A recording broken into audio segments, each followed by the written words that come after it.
everyone. It's just another random live. Let's see who comes up in here.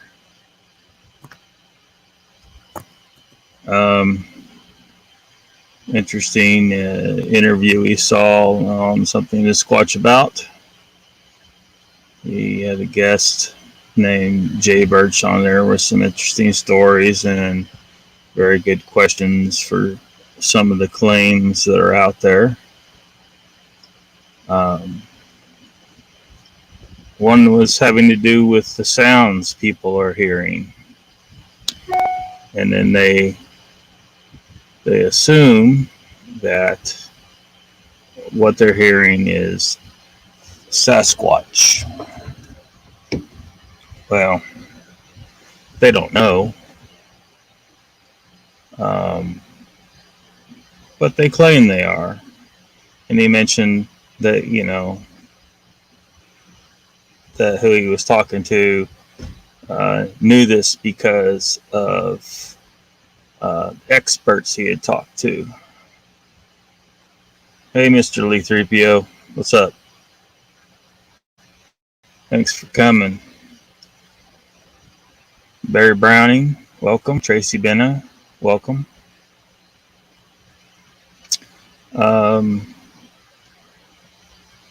Hopefully everybody could see the picture on the thumbnail was a raven. Welcome, Remio.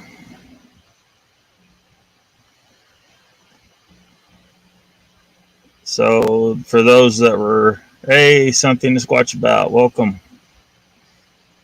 So for those that were watching his show, they saw the discussion about birds that can mimic sounds and people assuming that what they're hearing is Sasquatch.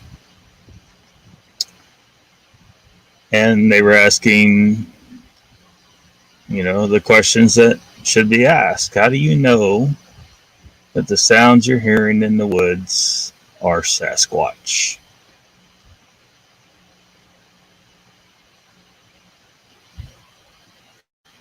Mr. Lee, was that your first time at his show? He said that. I don't recall. I do not recall.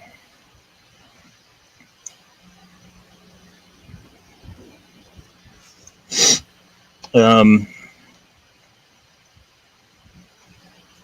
says, thanks, Mr. Lee. Mr. Dupler will be awesome this Wednesday.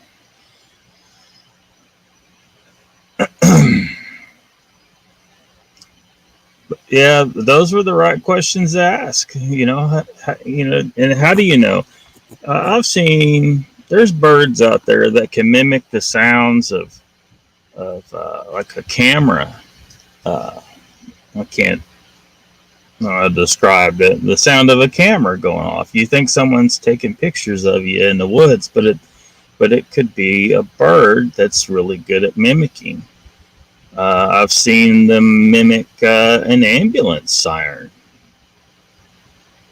Well, who's to say that these birds aren't mimicking something else? And that's some of the strange sounds people are hearing. When it comes to the door, like a car door closing, people said they've heard that sound coming out of the woods, and it couldn't possibly be there, according to them, because there's nobody out there, as far as they know. Maybe there is, and they just don't know it. Maybe there's someone just around the bend, and it, echoed off the mountains or something. They don't know. They don't know what these sounds are.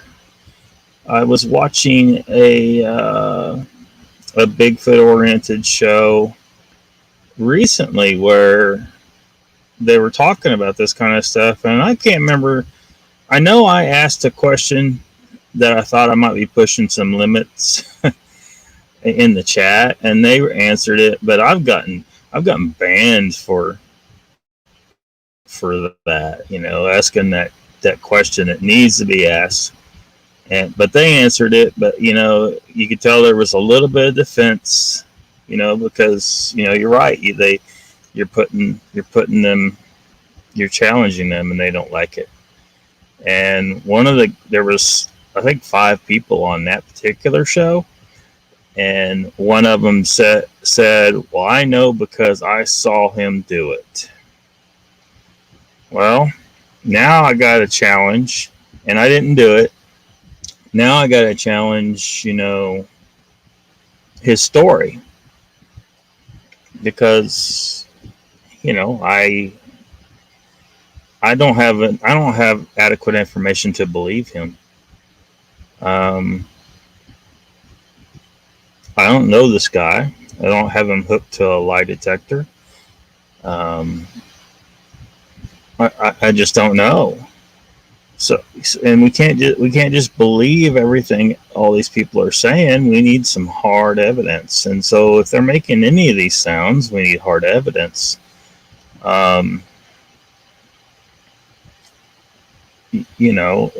Especially when we know that there are birds that can mimic any of these sounds. I mean, it's just, or there could be circumstances that these people do not understand. Because I've seen people trying to claim that they were hearing sounds that had to be coming through, I guess, a portal or from another dimension. But because they couldn't understand where the sounds came from, they jump right to must be interdimensional or a portal or something like that. Man, we're never going to find any answers if people are just jumping to some conclusions that, well, they sound a little ridiculous. They really do. Sean says, all sounds are not cataloged either and must be considered. Yeah, absolutely. A lot of animals could be making sounds, well-known animals making sounds that we don't know about yet. We haven't witnessed them doing it yet. And here we have people saying that these sounds coming out of the woods are Sasquatch, when we haven't. The Sasquatch animal isn't a well-known animal, right, or person, whichever it is. We haven't even got the body of one of them, and these people are already asserting that these are the sounds that they make. So yeah, there is a very important point. Just because you hear a sound coming out of the woods that you don't know what it is, why are you jumping straight to Sasquatch? It could be a coyote or something, or a bird of some kind.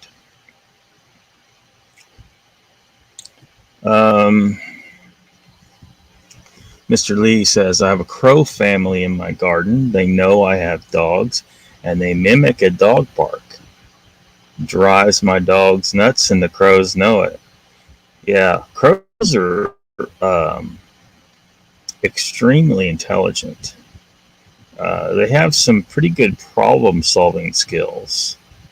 I've seen all kinds of video, because I haven't had the opportunity to witness them do much myself. I see them around, but I don't, I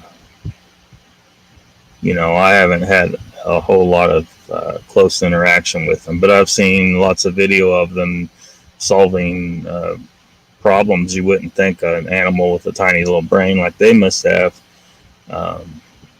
wouldn't think they could pull it off.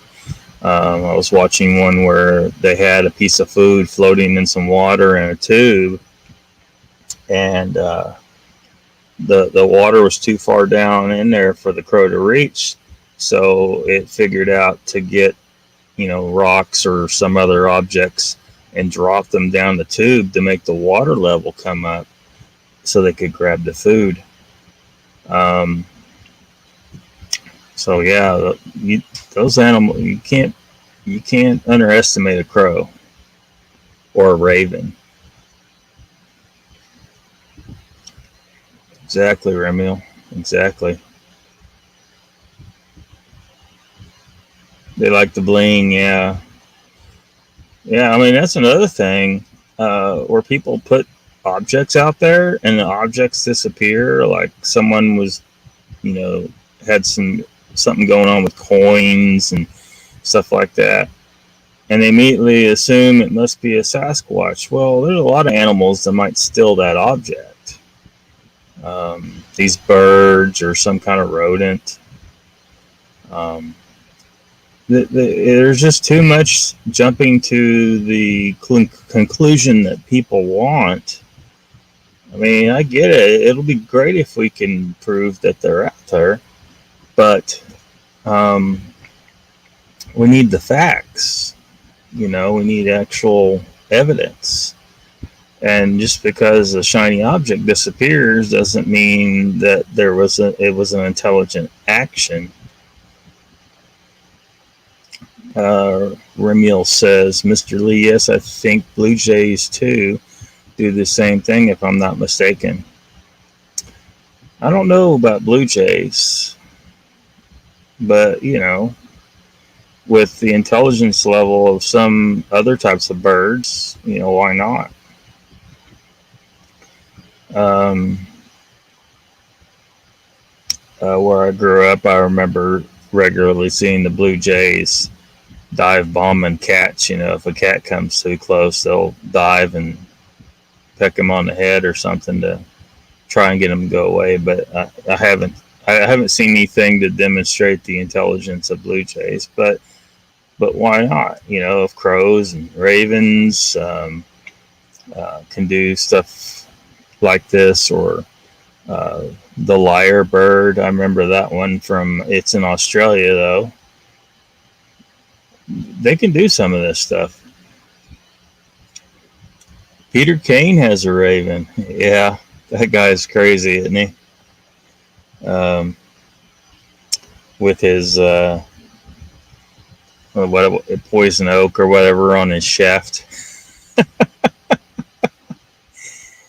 Now, see, he's like, I don't feel like he's one of the ones trying to pass this stuff off as fact. You know, I mean, he's like an obvious satirist. Um, you know, he's all a joke, and I don't think he's trying to hide that fact. But have you guys seen the video I'm referring to where he uh, he he claims he was taken advantage of by a female Sasquatch, like, and he said that they went 2 rounds, and it was like back there where there was poison oak or poison ivy, and he said he got poison ivy on his shaft. He's a funny channel.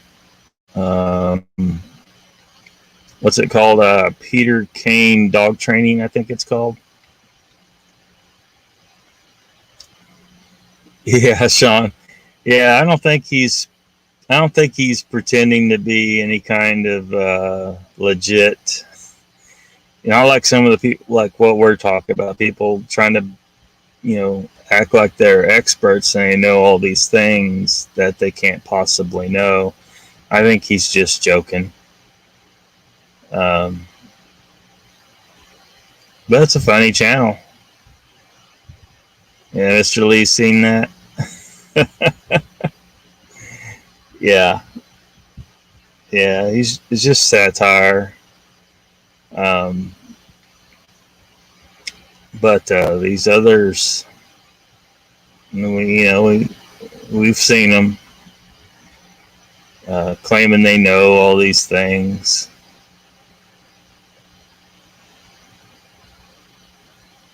Your husband did what, Tracy? Not sure exactly what you're referring to.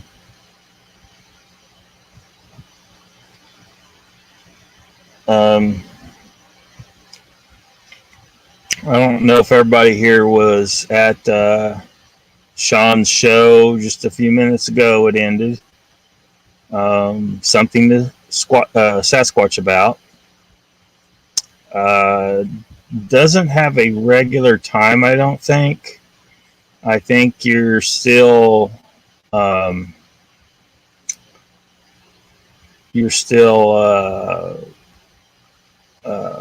it whenever the guests can be there.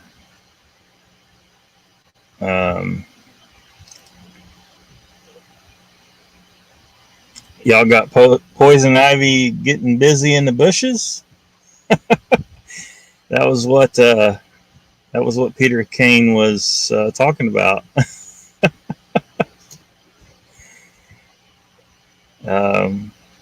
is a pretty funny video. And he has some other videos where he's got Bigfoot parts and whatnot.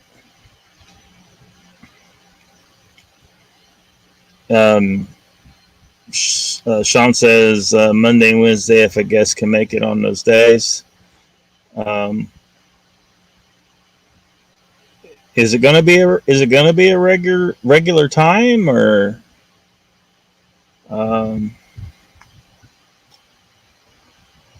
if so, I need to get you on my TV guide.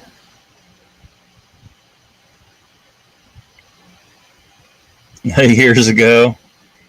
Well, we don't think you do it on a regular basis. Tracy. Where's Brandy at?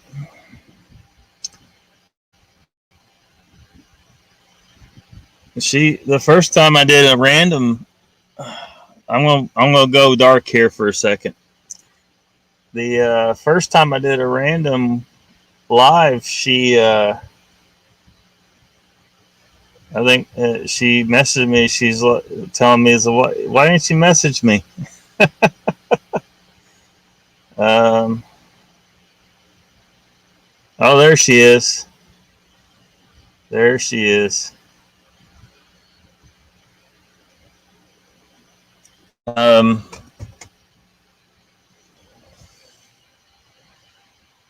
Let's see. Well, let me back up. Yes, regular time, Mondays at 9 Eastern, Wednesdays at 8 Eastern. All right. I'll stick you on the TV guide. Brandy says, hey, everyone. Sean, Mr. Lee, Tracy, Lockbeard, literally typing hi as you are asking about me. Awesome. Excellent.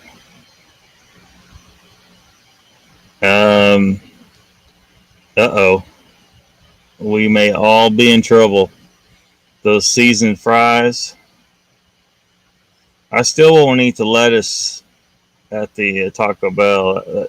That's when that was the first time I noticed that something was tasting strange that never had before. And I just thought it was the lettuce, you know. But then here more recently, I started noticing that whatever, it's like a chemical taste or something was happening in other foods. And some people think that it has something to do with the 2020 fraud virus. I still don't have an answer to why I'm experiencing this. As some of you know, I don't really buy into the whole story about that virus. But it was Taco Bell food. It was when I first noticed the shredded lettuce was having a chemical taste to it, and I've stopped ordering things with lettuce on it. I mean, I'd order it without the lettuce. Yeah, Sean, they're pretty good. I usually get the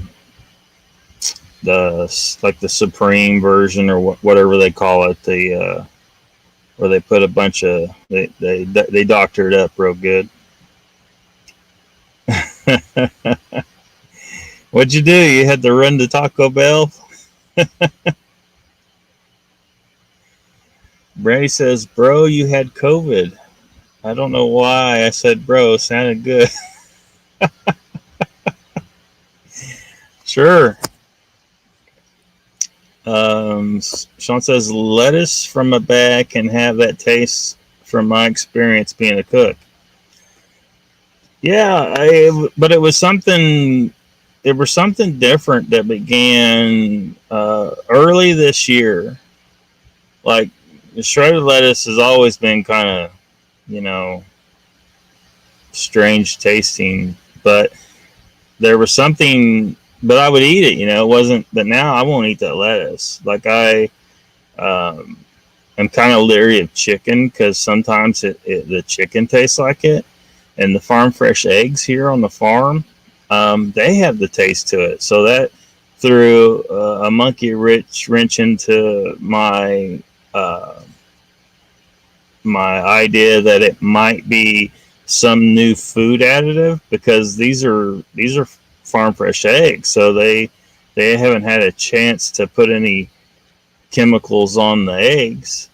But these and it kept getting worse and worse until I won't touch these eggs anymore. I can't handle that taste. Brandy says I'm very picky at Taco Bell. Simple chicken quesadilla fries, maybe a soft shell taco is always supreme, but never lettuce and tomato. Tracy says it's what they preserve lettuce with. You're supposed to wash it off. Yeah, because it will turn brown if they don't put some kind of preservative on it. But it never was like it started being this year. And I noticed it at other restaurants too, because I don't bring shredded lettuce home. Um, I just, but at restaurants I started noticing it, so I try to avoid shredded lettuce. Even the garnish at the Mexican restaurant here recently, it was just a little bit of lettuce there, and they put the sour cream on it, and it was in the sour cream, and I was scraping the sour cream away from the lettuce. Grow your own Lockbeard. Well, I don't really. I mean, I try to stick to a pure carnivore diet as much as possible. So I'm not gonna grow lettuce. Um, I just won't. I don't need it. It's not like it's a wonderful tasting thing. Um, Remiel says could be that seasoned researchers familiar with a Bigfoot howl or vocalizations can distinguish it from other animal calls, but still needs to be proven with a sound spectrogram. Well, yeah, but those researchers, um, as far as I've seen, have not provided proof that these sounds come from Bigfoot. They just haven't. They're just claiming it, you know, and they're assuming that strange sounds coming from the woods, you know, or from Sasquatch. So they could do a spectrogram all day long. That still doesn't prove what it came from.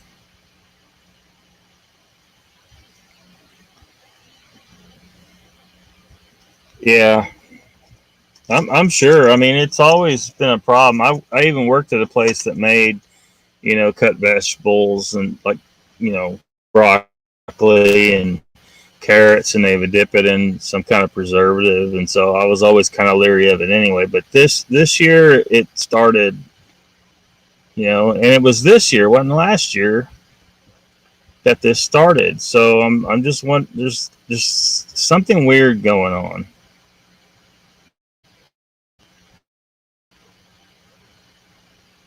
Yeah, it's odd.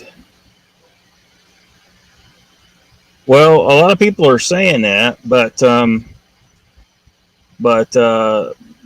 the best of my knowledge, this year and last year were normal years. I, have some kind of flu get me usually, and I will not go to the doctor for what appears to be flu, especially after some of my experiences in the past with doctors being utter failures in figuring out what my problem was in some cases. Or like one of the examples is I kept getting repeated staph infections, and they kept happening and kept happening, and finally I got it again, and it was in my knee, and it was I'm not even going to describe what was going on, but other than I ended up being in excruciating pain from the waist down,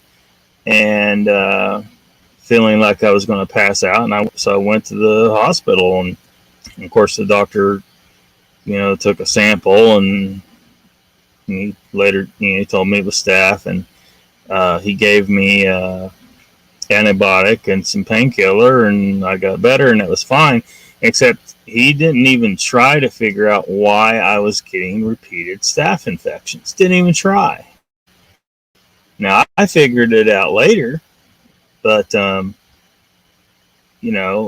it's just been with a number of things in the past. I just figured out what was wrong with me, or why, because they want you to get the doctor. Well, the doctor probably doesn't usually want you to get sick, but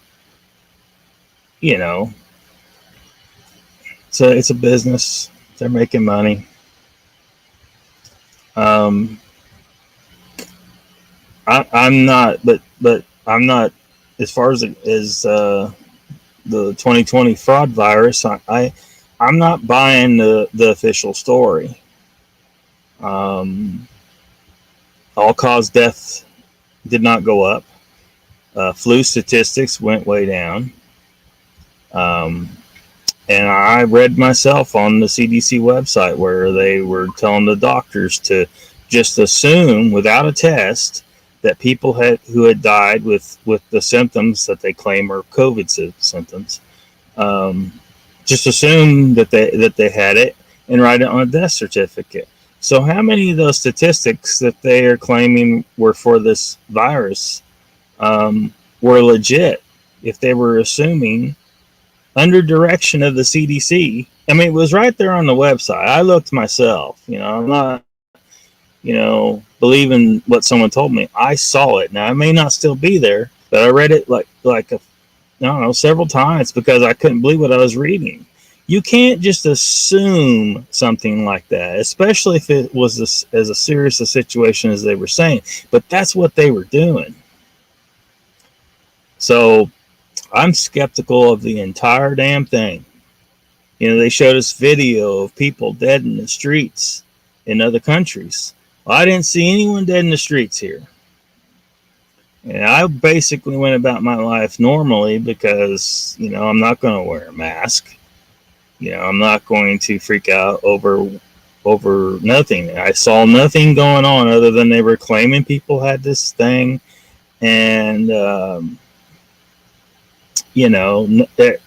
everything looked pretty much normal other than people were freaking out and probably getting stressed and getting sick from that and psychosomatically getting sick. I'm just not buying it. The doctors were given the test and said, hey, this test will tell you, does the person have it or not? And well, the doctor doesn't really know, does he? He just knows that the test showed positive. So yeah. See you later, Sean.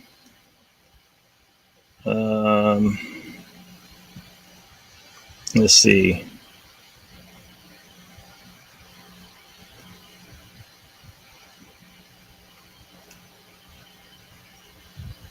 Randy says, right, the spectrogram proves it's not certain animals, not what it is. Still useful, yeah. Yeah, I mean, they're documenting a sound, so that's good. But now we have to find proof where it came from. Tracy thinks chemtrails. You know, if those are true, yeah, maybe. I don't know that they're true, but I know a lot of people bring that up.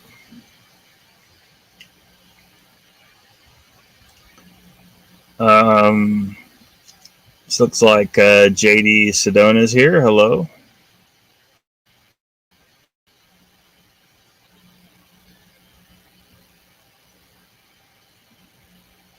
Yeah, it is. Um, and some of the treatments make the problem worse, actually. I mean, the way they handle diabetes, it'll abate symptoms, but, doesn't help you fix. That's why Mr. Lee 3PO and myself and many others found that keto helps with some things. My blood sugar gets leveled out if I stick to a low to zero carb diet and preferably all meat. I will advocate all meat for the rest of my life. That's my experiences. Yeah.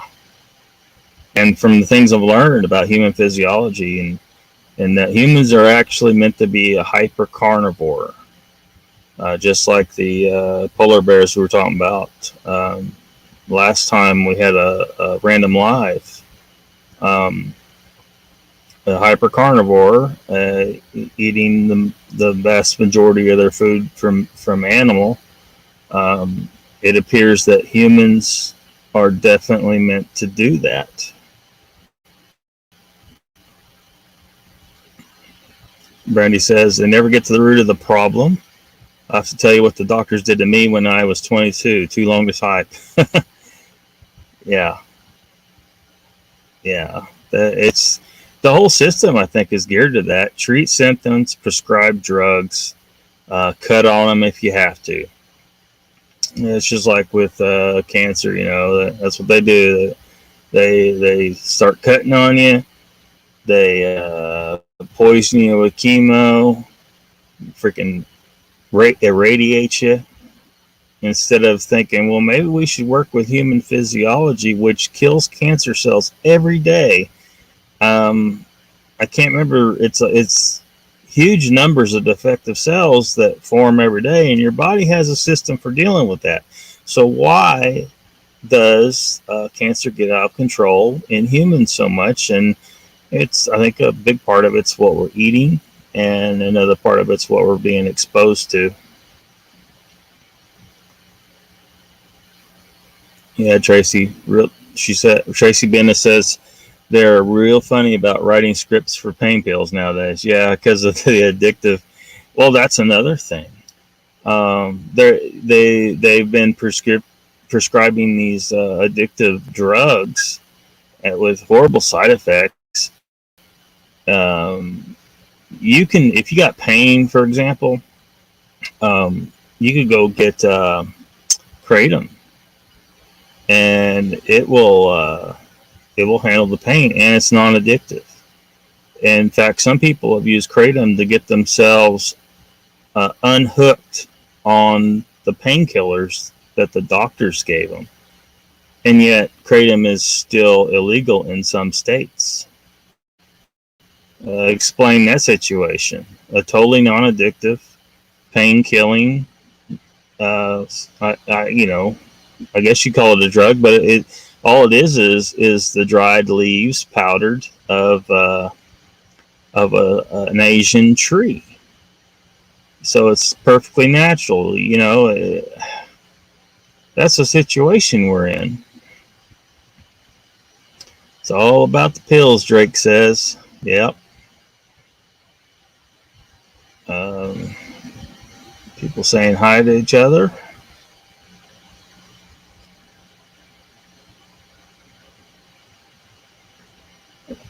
Sharon's here. Welcome. Is it late for Sharon? Sharon's having trouble sleeping. I bet them doctors will give you a sleeping pill.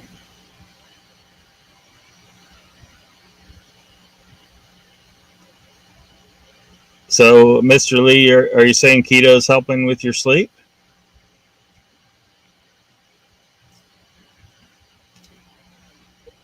That's good to hear, JD. It can be hard at first. Carbs are very addictive. Um, I've explained in the past the kind of the hypothesis behind why that in nature humans would find fruit real rare, only when it's in season for the particular species. So they didn't have fruit every day. It wasn't like they recommended us with the food pyramid to have so many servings a day. You didn't have fruit every day. It was a rare thing. So when you found it, your physiology wanted you to eat it very badly, and so you have this sweet tooth, that you want to eat those carbs really badly. You didn't have carbs all the time, but now they're everywhere, and they're processed and they're refined and not even natural anymore. And that's part of the reason why we're having such an obesity epidemic and diabetes and other stuff. Apparently, carbs are connected with autoimmune issues, which I seem to have. And when I don't eat carbs, those issues go away.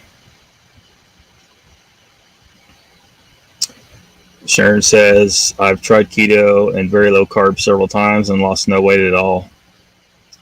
Yeah, it may not work for everybody, and it may take more time. You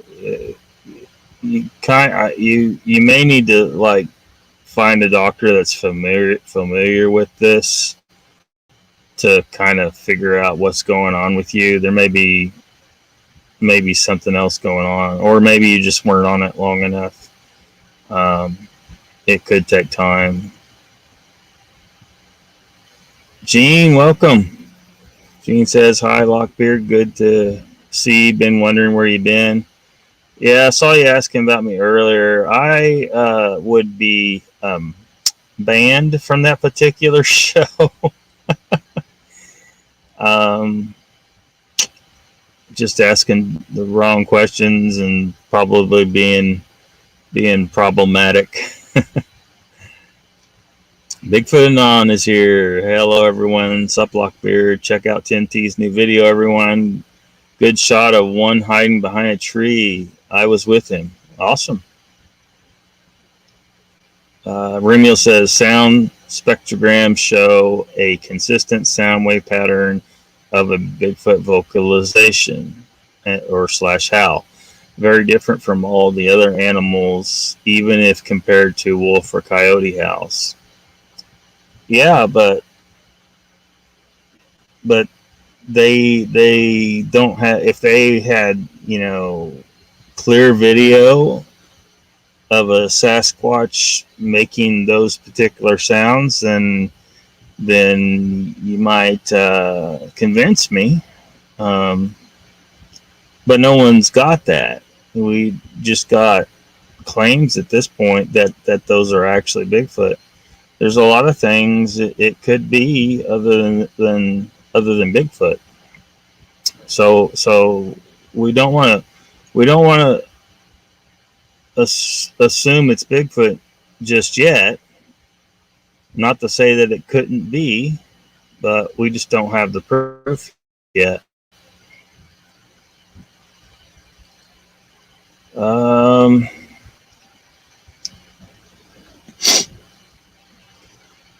Brandy says, Gina didn't want to be rude on Texas show. Lockbeard got banned from there. Yeah.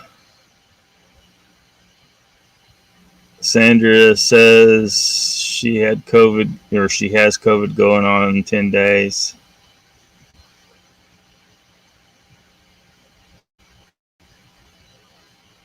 Yeah, we hope you feel better.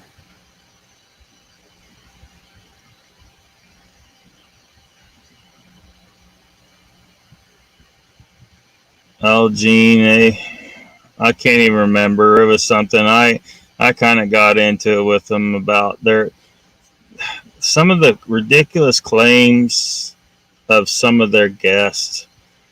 But the guys seem really nice, and I liked watching their show. But look, I mean, even tonight they were talking about young Earth. We don't want to look. The Earth is not just 6 or 7 or 5,000 years old. It's just not. The science shows it's not. There's just we probably. I don't think we want to go all down that rabbit hole tonight. Brandy says yes. Sandra, praying continues for you and a few others. Cowboy came down with it as well. Bat Mom needs prayers. I'm sorry if I'm forgetting someone. Tracy says a sleepwalk when I take those things. Painkillers, maybe. Brandy says Daniela was the guest host. Yeah, I think she dislikes me. I am banned from her channel as well. Ramil's saying hi to Connor. Sharon says eating meat makes you feel sick. Oh, you'd be in trouble eating what I eat sometimes. Like yesterday, what did I have yesterday? Like a package of bacon, like the whole package. And if you do carnivore, for one, it's going to take you a while to adjust. I think most people's digestive systems are kind of in an emergency management mode because of the things you're eating, including the plants, including broccoli and spinach, are mildly toxic to everyone. Like I used to eat broccoli every day, like especially going to the gym all the time.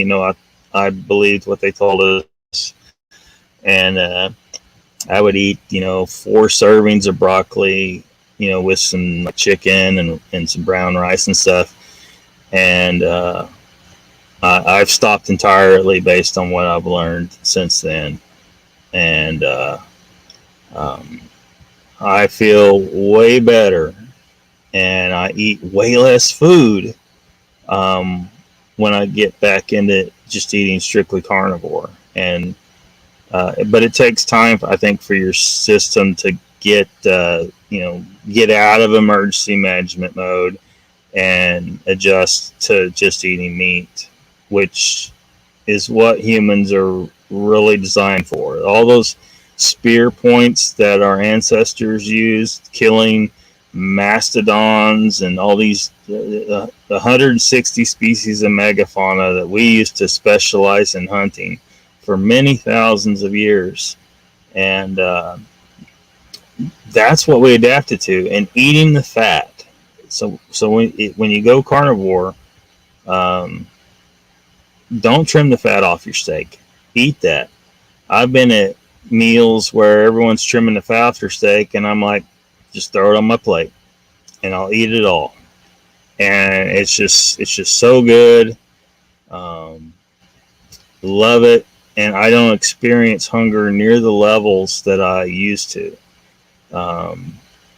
I would guess that it's because I'm getting the proper nutrition for the human animal that's part of it.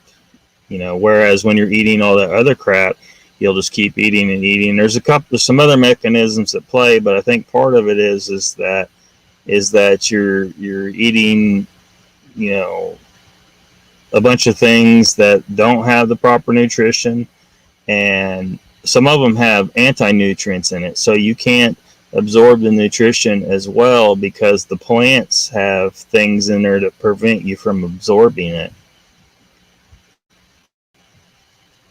Just hope you're ready.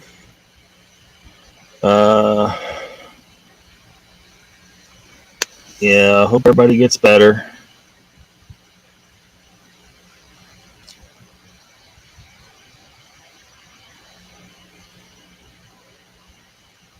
Yeah, I think I covered that. Mr. Lee says keto helps me with sleep. I've had insomnia for a long time. Gene says, does Tex know she banned him? Oh, Tex did it himself. We didn't have a good interaction, me and him.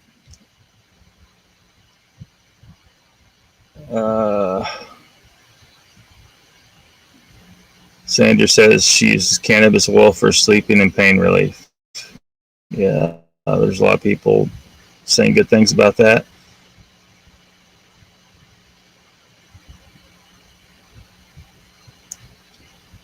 No, Brandy, there was some interaction between me and Tex, and he didn't like me challenging. I can't remember what the guest was who was making all these ridiculous claims and assumptions and some of the stuff we've been talking about. I may not have been entirely diplomatic in the situation, but yeah, I didn't like that guest at all. I can't remember who it was though. That was how inconsequential the guy was in my mind.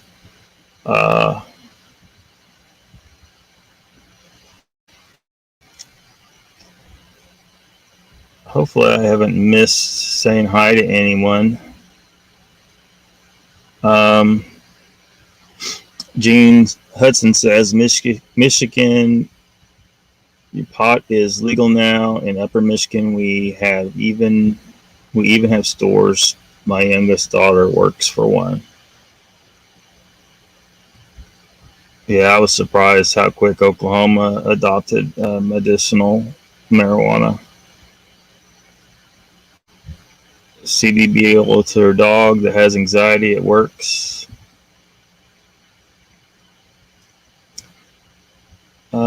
Tracy Bennett says we have a dispenser here in Pittsburgh. My friend goes. They had doctors that there that gave up practicing medicine. Huh. Sandra says it's good for anxiety. Don't even need a doctor, Gene says, to get your cannabis oil.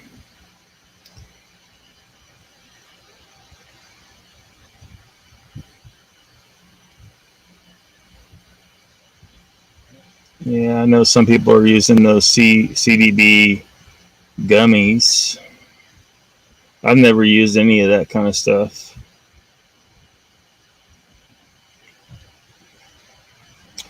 Jen, welcome.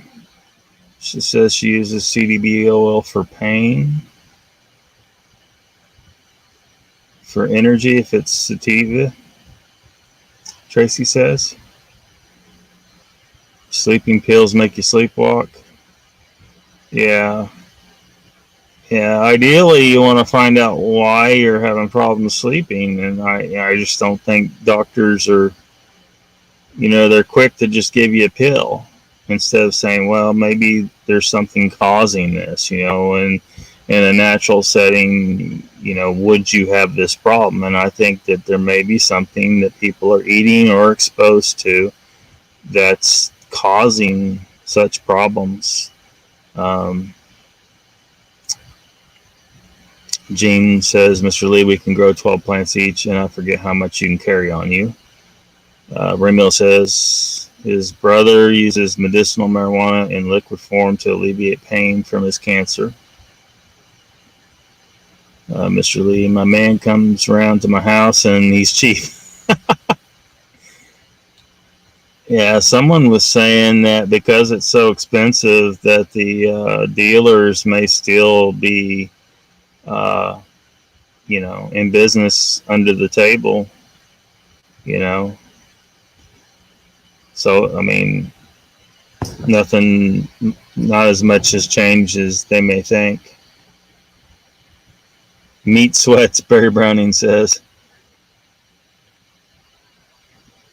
Yeah, cannabis guppies. I really believe in the food pyramid. Do you? I sure don't now. I've described it for a number of years now as an instruction manual on how to kill someone really slow.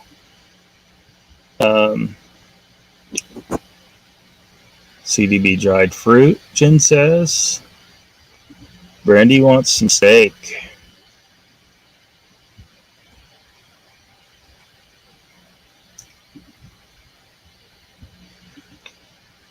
JD Sedona says, I have not tried cannabis. I have to pee in a cup for 3 more months and then I retire and I will give it a try. Yeah, that's one concern, if your job tests you. Gene says you need fat to run your brain and body. Absolutely. People at work saw me doing this and they were like, you're going to have a heart attack and die. I'm still here. And to prove concept, because we had regular employee health, the bus would roll in and test all our stuff, blood sugar and cholesterol and all that stuff. Once a year they would do that. And I said, okay, I'm going to prove to you that this isn't going to run my cholesterol up. And I will eat a stick of butter in front of you people for the weeks leading up to the health check. And the first year I did it 5 weeks. Every day at work, I ate a stick of butter in front of people in the break room. And then the next year I did it for 3 weeks because I was getting sick of butter. But eat a stick like a candy bar. And my cholesterol did not go up. In fact, some of it improved. Because the problem is not fat. The sugar industry was part of why fat was demonized. And there's some other factors there, but you need to not eat carbs if you're eating high fat, though, because the carbs screw it all up. But you need fat. Some of the vitamins are fat soluble vitamins. You need the fats to absorb them. Gene says, I never used it as a youth, so why start now at 58? Yeah, that's the kind of way I feel about it, Gene. I've had people look at me, I have a dreadlock in my beard and long hair. I know y'all probably can't see it. I always keep it pulled back, but and they assume by the look of me that I must be partaking all the time.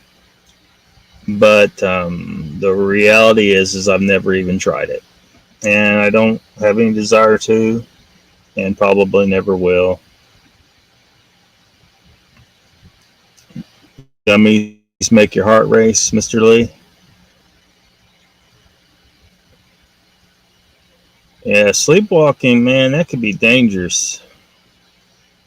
I'd try to find some other answer to your problem. Brandy says, that's not good, my friend. Does it depend on what kind? Is there a percentage of CDB or C in them? Was it sativa or indica? Indica. Don't know why. Always happens. I prefer to smoke it anyhow. What is the difference in those two?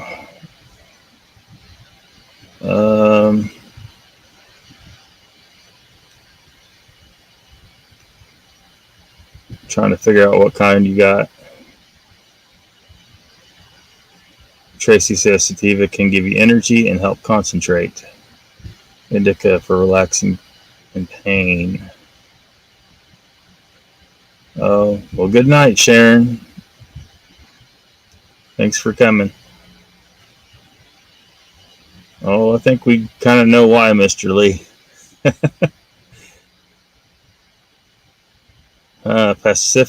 Passiflora, that's um, passion flower. Um, that is, it's got to be the most beautiful flower that grows in parts. Grows on the vine, and it does produce a fruit. That fruit isn't passion fruit like you see. But it does make a fruit that kind of has little like nodules in it or whatever, kind of like similar to a pomegranate, but they're not as firm. But it's kind of a sour. They taste really good. You just kind of got to eat. You kind of got to pop each one of those nodules and then spit out the seeds. It's real tasty. It is edible fruit. It's a native here in Oklahoma.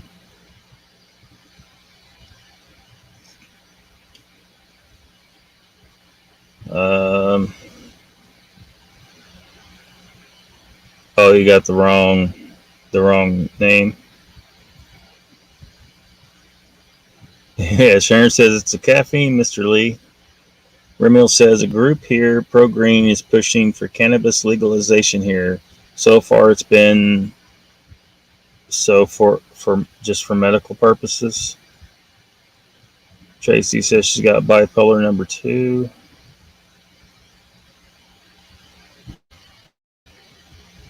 JD Sedona says Mr. Lee's pharmacist is down the alley behind the third dumpster on the left. That's where you get the good stuff, right?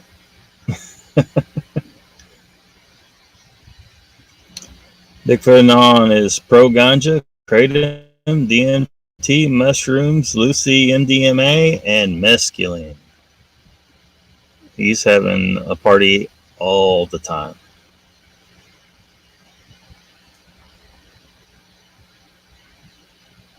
Started out medical and full on use. What gummies for anxiety? Yeah, I'm sure he's being safe.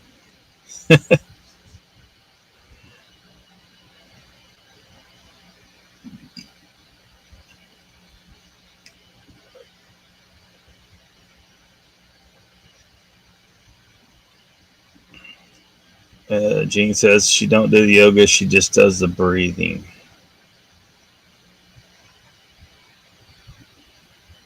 Mr. Lee does meditation for anxiety. Brandy says it's not for me. I'm afraid to ingest anything.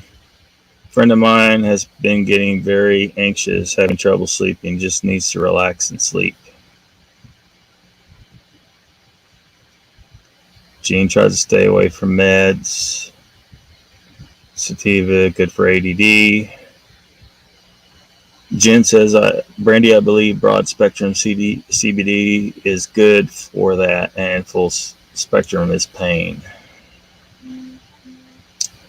Remiel says, Gene, some laws here are being more liberal. Things may eventually turn out like the way you have there with cannabis. Meditation, not medication, Mr. Lee says. Tracy uses Xanax for anxiety.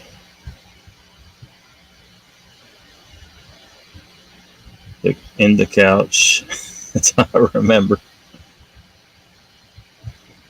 Brandy says Xanax gives her headaches.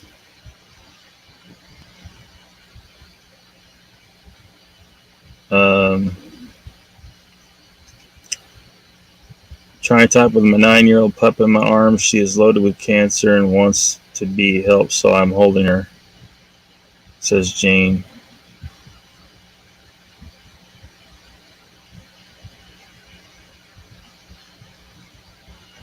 Hey, Mid-South. We were talking about some stuff that was discussed on something to Sasquatch about. It seems we've turned to CDB for a moment. They're trying to put her on Lexapro now, but she is like me and doesn't trust these depression meds. It ain't easy, Miss Lee, but I had 9 great years, and when she tells me it is time, it will hurt, but so worth knowing her.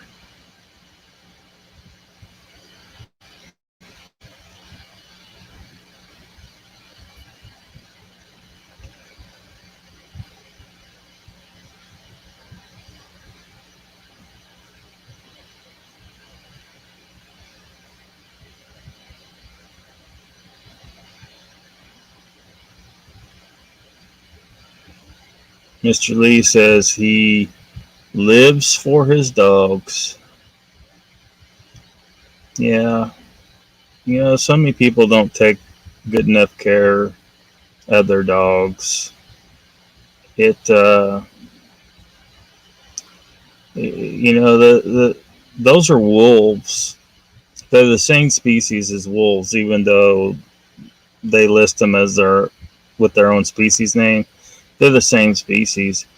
But look how much they've changed, and they've changed from living symbiotically with us, and now, we need to recognize that they are becoming a part of our family or social group or tribe, and when people just tie their dog up outside and don't spend time with it, it's very sad.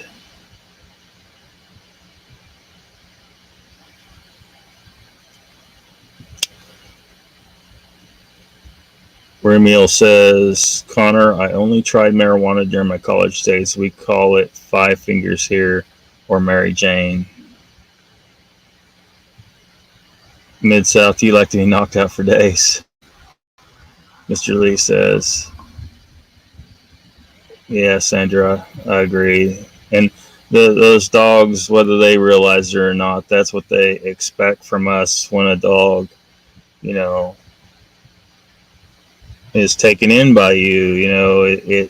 It expects you to become part of his pack, or he is part of your family. It's the same to them.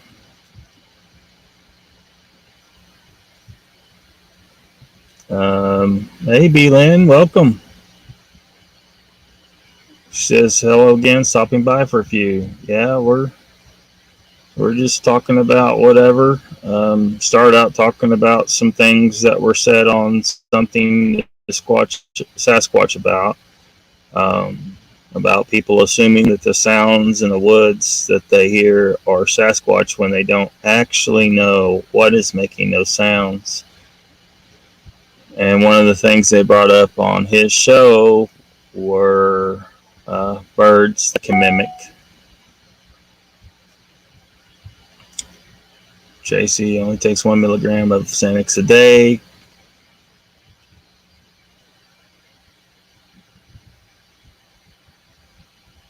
Mid-South says natural herb is the best healing for body and mind. He has been an avid consumer since he was 9.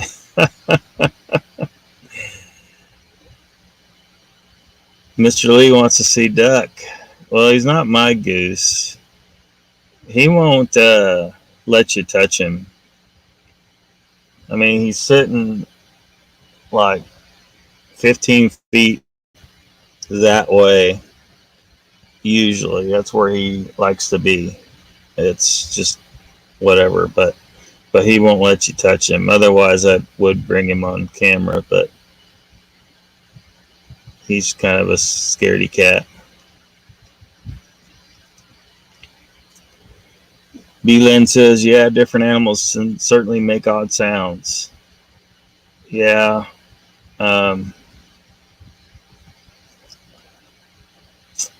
Yeah, that's the thing, we don't know what's making those sounds.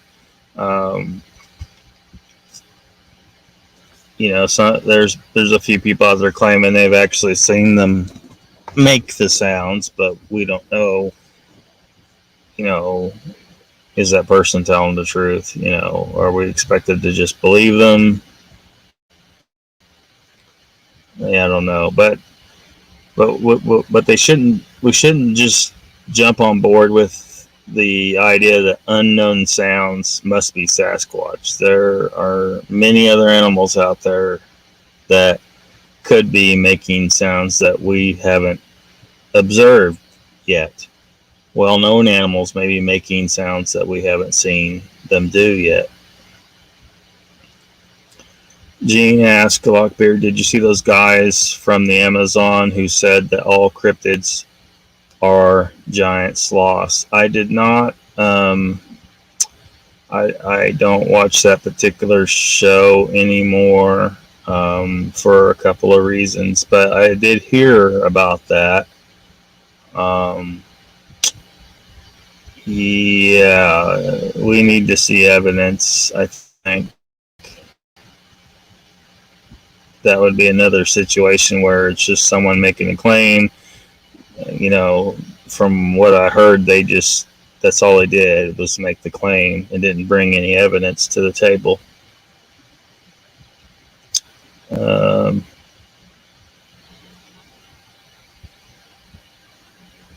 Gene says that the Patterson film is fake and all tracks are fake and it is all faked for money. Do you think so? I'm not sure.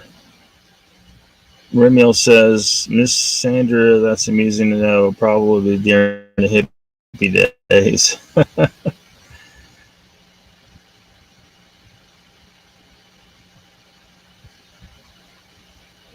Gene says, okay, that's what Mr. Lee was asking about. Is that a joke?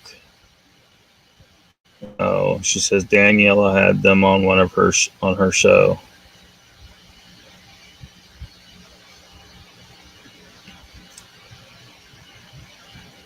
Yeah, we talked about that the other day. Some on here, or on one of my lives.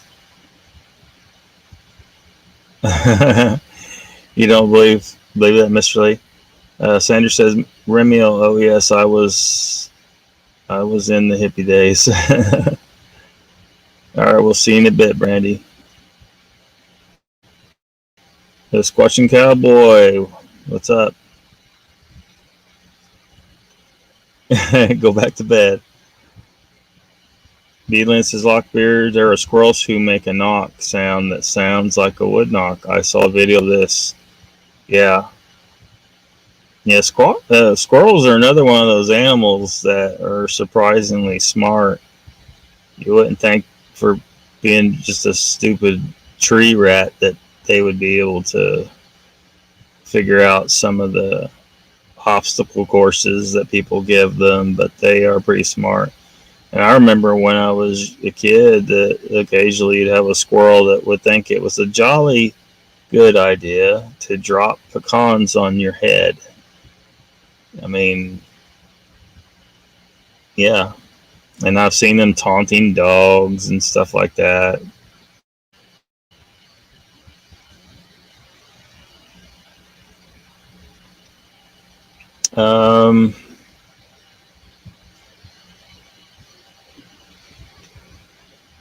Gene's,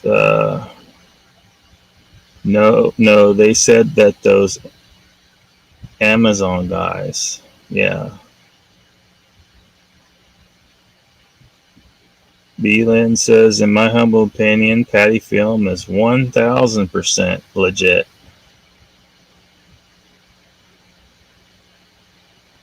Squatching Cowboy got body slammed by Bigfoot. Sanders saying hello to Barry Browning.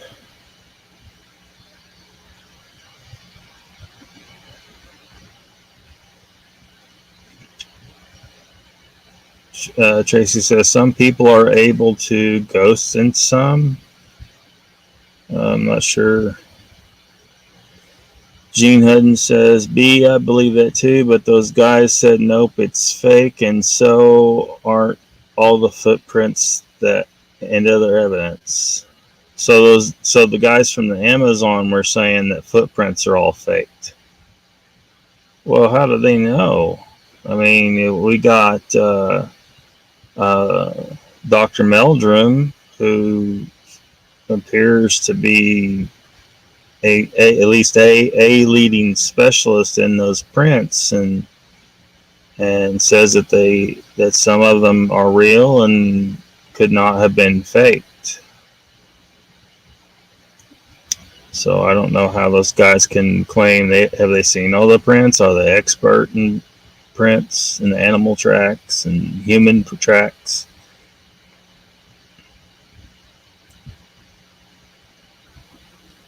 Remiel says, Miss Sanders, San Francisco 69.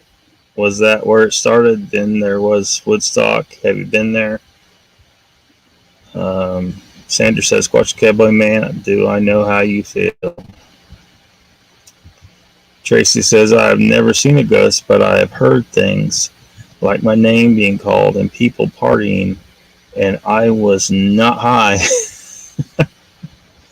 B-Lynn says, Gina, I understand. I don't see a suit possible for many reasons. My gut says she's real. Yeah, I find it hard to believe that they made a suit that was that convincing, but I'm not 100% yet. Sandra did not go to Woodstock. Tracy Bennett says, I did see an old lady sitting on the hood of a car on a haunted road, but I could have been tired. Yeah. Sometimes you may not be able to trust your own eyes. They say it's a giant K. Sloss. Gene Hudson says, B, she is real, no doubt in my mind, but these guys were having none of it. They just decided their opinion was all that was right and wouldn't listen. And did the host challenge them at all? See, that's one of the problems with a lot of the shows, is that they don't, they want it seems to me that some of them just want to get guests on, and they don't want to offend them or upset them, and let them tell their story. Okay, it's great and all, but these guys are making a claim that most people interested in the subject are going to disagree with, and they're making a claim that they can't possibly know that for a fact. They just can't. So why didn't the host challenge them? I mean, I'm assuming the host didn't really challenge them on that. How do you know they're all faked? How many of you examined? I mean, you're from the Amazon. You're not even from North America.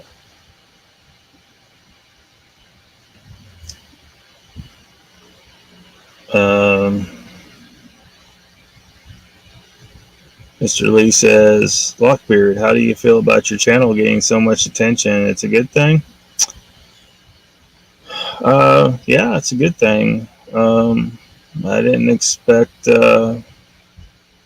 as much attention. I'm glad people are liking it, and I'll keep on as long as I can, I guess.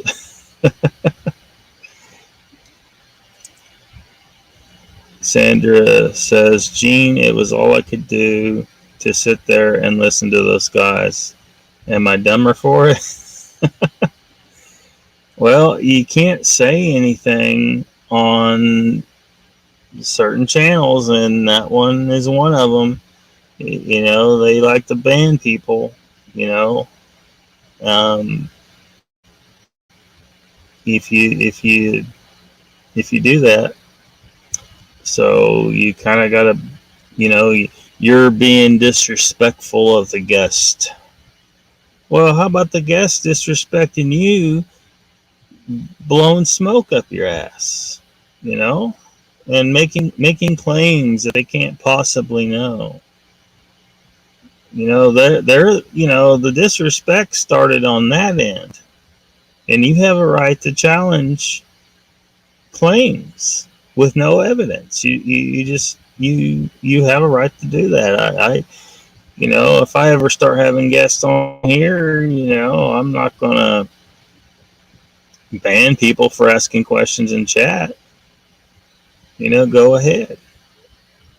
Um, you know, if freaking Dr. Johnson, for some, I don't know, for the life of me, I don't know why he would agree to talk to me, because, you know, I'll say it, and I've said it before, the guy has got to be lying.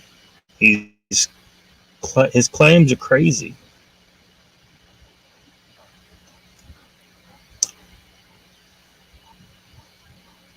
Gene says, if they never researched in America, how can you make such a statement? Exactly. They can't. They're making a claim they can't possibly know that.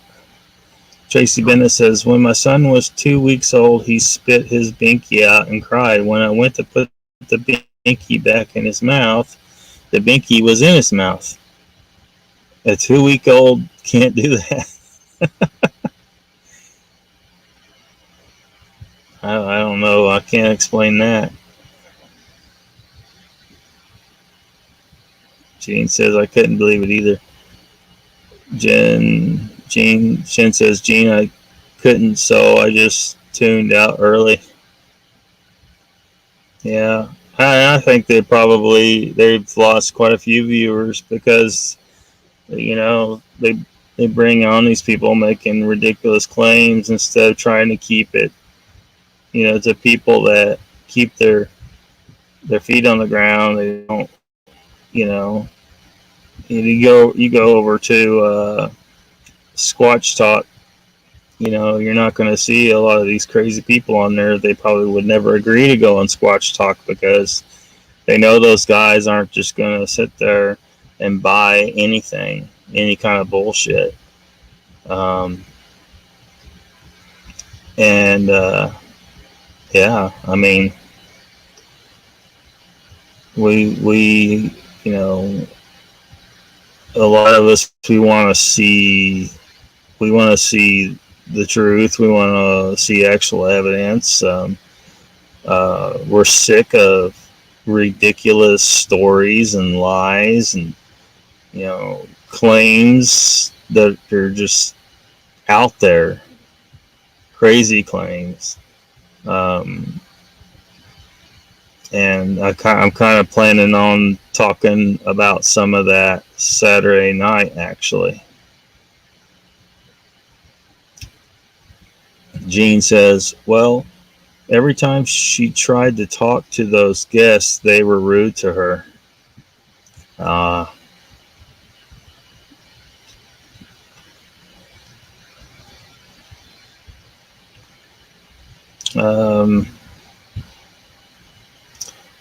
Mr. Lee says, Mogs, are you saying, is he going to sing for us?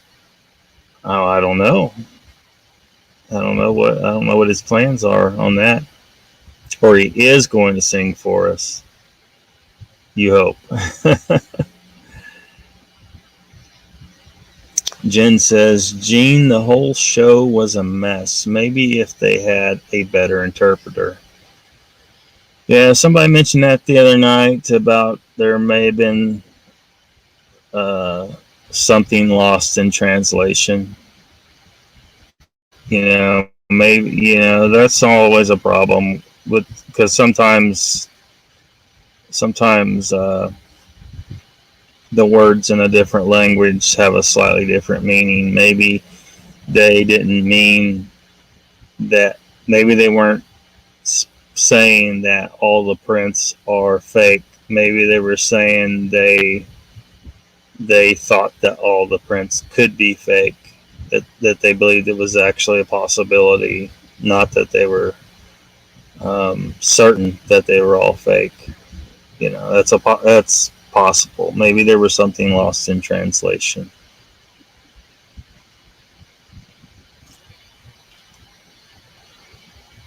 Gene didn't think a better translator would have helped.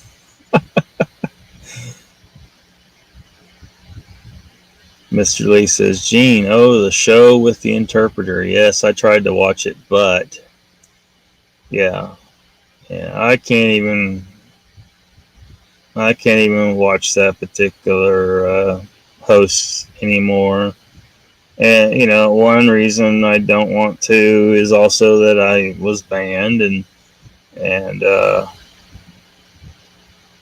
but speaking of her, if her show, like, I wasn't able to get a response on whether or not her show had a regularly scheduled time, because when I went to go and check it, it wasn't on at the time I thought it was supposed to be on. And so I tried to reach out and I got no response. If I get a response, I will put her show on the TV guide. We don't have to get along for me to keep an accurate TV guide. If her show is regularly scheduled and it's paranormal related and has a chat, those are kind of my criteria for what gets on the TV guide, then I will put her show on there. I'm not going to watch it, but it can go on there because some of you are watching it. And if I'm going to share the TV guide with you, it needs to be, accurate for your needs. The show. Yeah, I certainly I don't want to be accused of being biased. Against another show going on that TV guide. I have no desire to be biased about that. Now, that being said, I have no problem saying if I disagree with something on that show or the way they're doing things. And they can certainly say what they want about mine. That's free expression, and I fully support free expression. Sandra says, Gene, those guys were right fighters. I'm right, you're wrong, period. Jen says, that's why I left early. Gene says, I understand, Lockbeard. Thanks.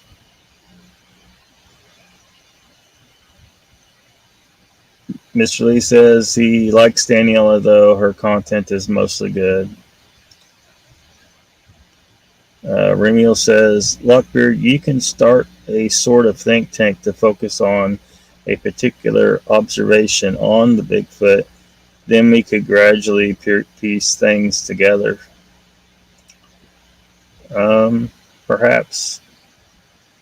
I would like to be able to attempt investigation myself. I never really have. Whenever I'm out in the woods, I'm doing other things. I've never gone trying to mess with them or chase after them or hooting and hollering at them or any of that nonsense. I'm not going to do that.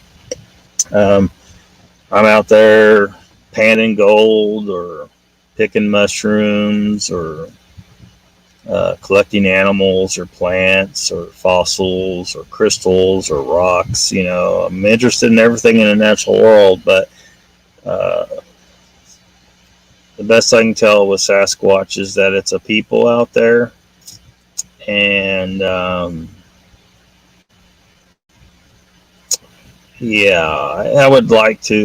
certainly would like to find out just what exactly is going on. And if I do go out there, I'm going to approach it from a strictly scientific angle. And I think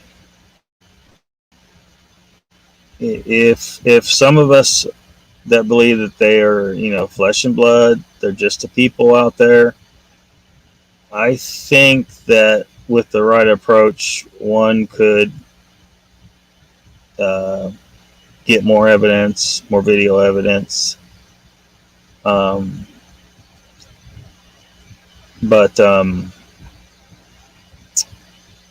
yeah, but we're just at this point not sure their true nature. What if some of these people that are making some of these claims are true?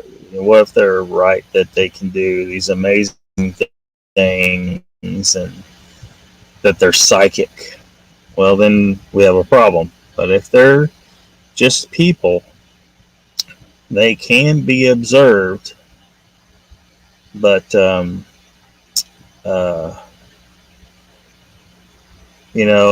evidently intelligent enough and xenophobic enough, alert, very skilled at staying out of sight of our kind of human, and so you're going to have to bring your A game. You're not going to get anything if you go out there hooting and hollering, and if you're not able to maintain maximal stealth levels. Like you've got to be more stealthy than they are. You've got to beat them, and not just any person's going to be able to go out there and pull that off. So that being said, I think I could, but not without proper equipment, and it would take time, and it's just time I don't have. I mean, we all got to work and take care of business. So maybe if there was funding somewhere to justify me not working to go out there and attempt that.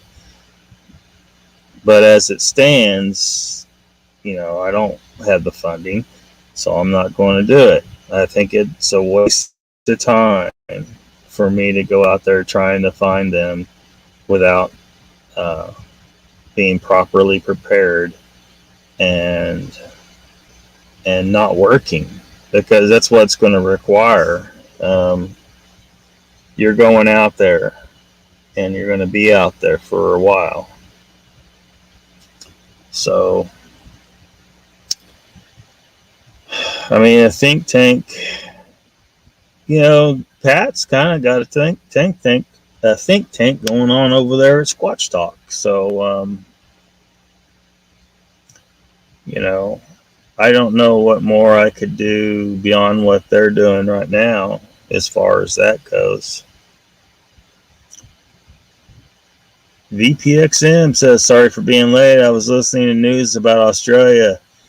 Yeah, I heard that today in Australia, the military was going to start going door to door and enforcing the injection. Straight up 1940s Germany level tyranny. Is that what you saw? Because I haven't looked at any news, but I heard that was what was about to go down. Absolute ridiculousness.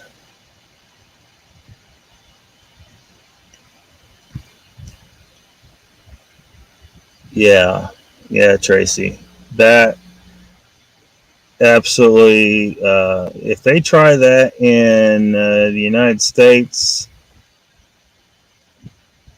it's going to be violent.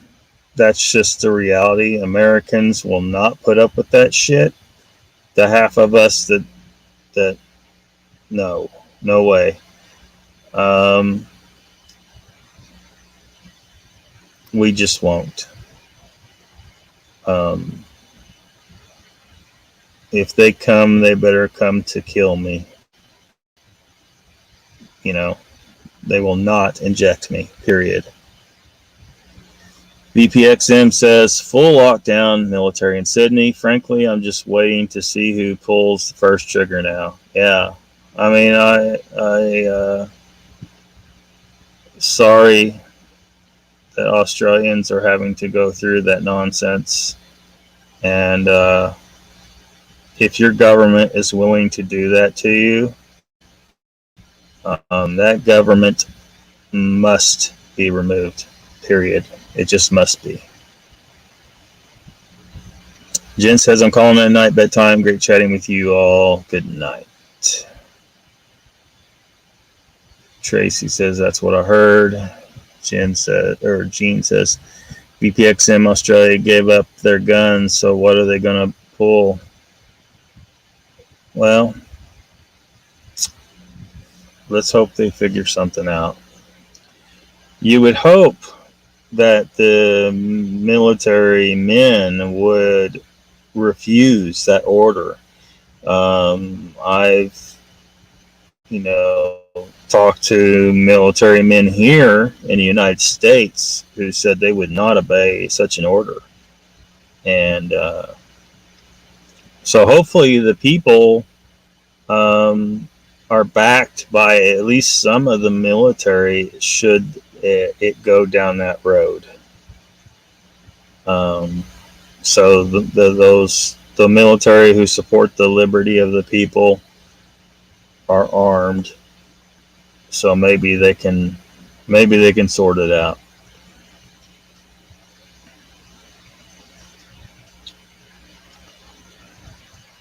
Barry Browning says nope. I don't know what he's specifically referring to. Maybe the jab. Tracy Bennett says, yeah, they had the milk lined up. They had the milk lined up. Gene Hudson says, if they try that in the USA, it will be a civil war. I've been expecting it anyway. Yeah, it's unfortunate if that happens. I have no expectation that the citizens would win.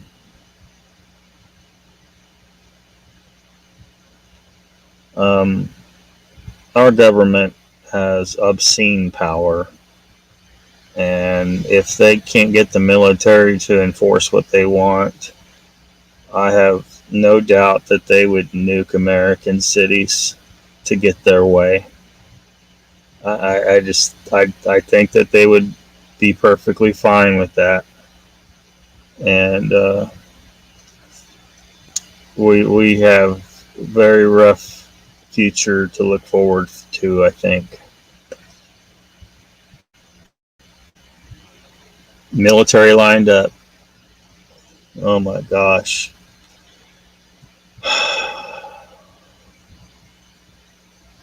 Citizens, you outnumber them. That's what you got.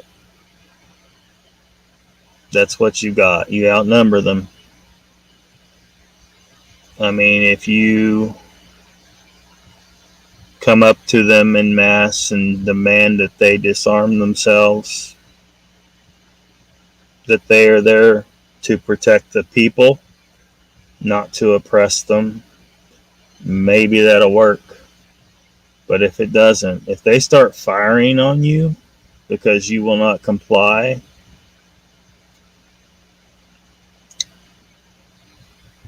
you have the numbers to overwhelm them. I'll say that.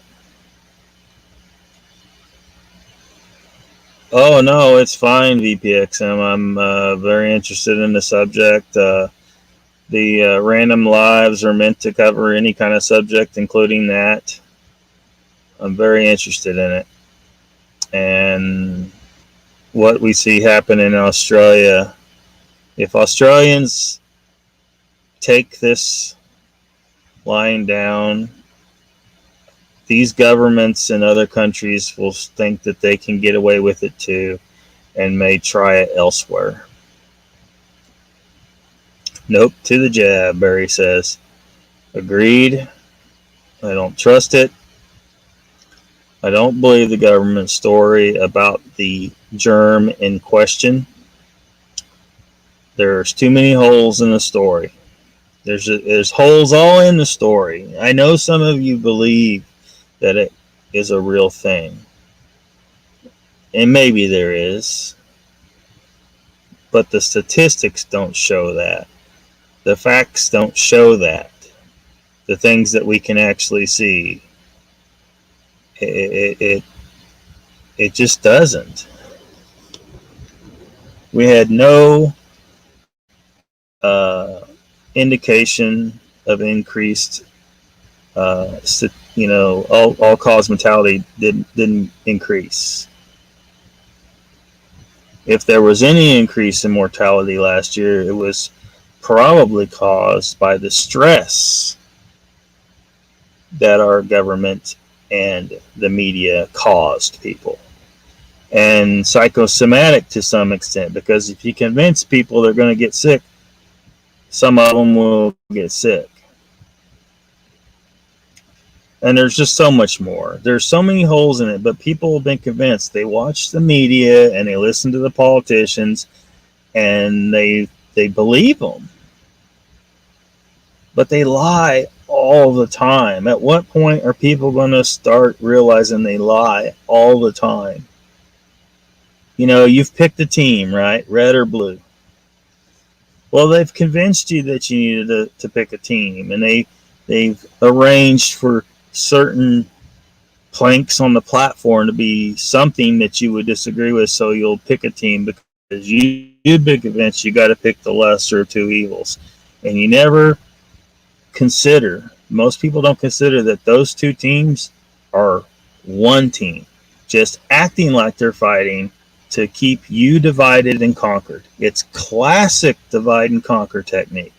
That's what they're doing. You cannot trust red or blue. They're not really fighting. There's a few politicians that may be the real deal. I think Ron Paul was. But look what they did. The media said, "Oh, he's not viable." You know, during the primary. You remember that? He's not viable because they didn't want Republicans to pick him. They wanted you to pick the guy they wanted you to pick. And both times you fell for it and you handed the election over to the other side. Because that's where they wanted it to go. If Ron Paul had got nominated, I know a lot of people, they just won't believe this. If Ron Paul got nominated, guarantee win. Now, he's really a libertarian, but he was running on the Republican ticket because the media will not let you pick a libertarian. They just won't. They'll guide you away from that because you're convinced you have to pick the lesser of two evils. But what you do is you feed into the system and you pick one of the two teams they want you to pick from. And then what happens? If you pick a Republican, you guarantee that Democrats will continue winning in the future. If you pick a Democrat, you guarantee that Republicans will continue to win in the future. And they just bat the ping pong ball back and forth. That's all you're doing. You're not defeating it. You're defeating in this election, but the next election the other team wins, and then maybe two elections later the other team wins, and then another two. It just goes back and forth. And as long as you vote for those two, that's all you will ever get. But if you vote en masse for the Libertarian Party, it was probably the best option because it's the biggest third party, right? You might have a chance to defeat this ridiculous game. But people are just, they get convinced of these particular issues. Oh, wait, this issue is so important. Like the abortion issue, right? It's very important to some people. But here's the reality. The Supreme Court has ruled, okay? It's not, you can vote for the other party that's against it. It's not going to change. Now, we've seen that for many Republican administrations. It hasn't changed. It's not going to change because the Supreme Court's ruled. It's the law. It's not going to change. So why are you voting based on that issue? Some people are. They feel very strongly about it. I get it, but it's not going to change. The only way that's going to change is maybe if there is a major shift in the culture of America towards pro-life, right? enough so that the government has to listen. Until that happens, it's not going to change. So set that issue on the back burner and worry about other things. This release says, Gene, the UK is not supposed to have guns, but they are everywhere. That is good. The people should be armed. Yeah, Australia, man. Yeah, if that happens here, it's going to be crazy. Mr. Lee says zombie juice. Yeah. I have tons of stuff on present jabs. Not one thing is healthy in them. Yeah. DPXM says it doesn't even have anything to do with animal testing. Tracy Bennett says pandemic purposely released. Very possible. But I haven't seen the deaths. They claim all these people died from it, but I'm not seeing it in the statistics. The statistics indicate that they just took normal deaths and called them this so they could claim, well, there's numbers. That's how many people got it, or they'll say stuff like cases. Cases isn't death. It's just how many people they claim had it. So you gotta watch the words they use too. Gene says, in Michigan, you could smoke, drink, buy lotto, and get an abortion, but you couldn't get any other medical testing or treatment, not even cancer treatment. Yeah, how's that even make any damn sense?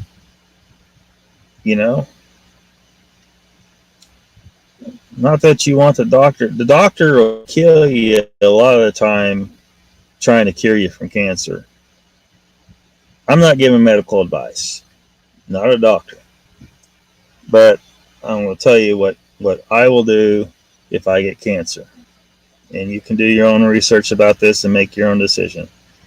I will start fasting as soon as I get the diagnosis. And I will fast until the cancer is gone. And then also I'll use mega doses of vitamin C. Now you can't take the stuff on the shelf. It doesn't absorb very well at all. The human body isn't made to absorb these massive doses. You can take it orally if it's liposomal encapsulated vitamin C. And I've had people say, you talking about the vitamin C in the capsules? No. Liposomal encapsulated vitamin C, it's a microscopic encapsulation inside liposomes, which are hollow spheres made of the same material as your cell walls, and it absorbs into the cells because it's made of the same stuff as the cell, so it absorbs. So you can take it orally if it's liposomal encapsulated. It's expensive to get it that way. You can get set up to make it. You can look up how to do it yourself. I got the stuff in the back of the van in case, it's part of being prepared for bullshit. But I'll take that. You can do extremely high dose intravenous vitamin C. That'll help too. But again, not giving medical advice. Do your own research. But that's what I'll do if I get a cancer diagnosis.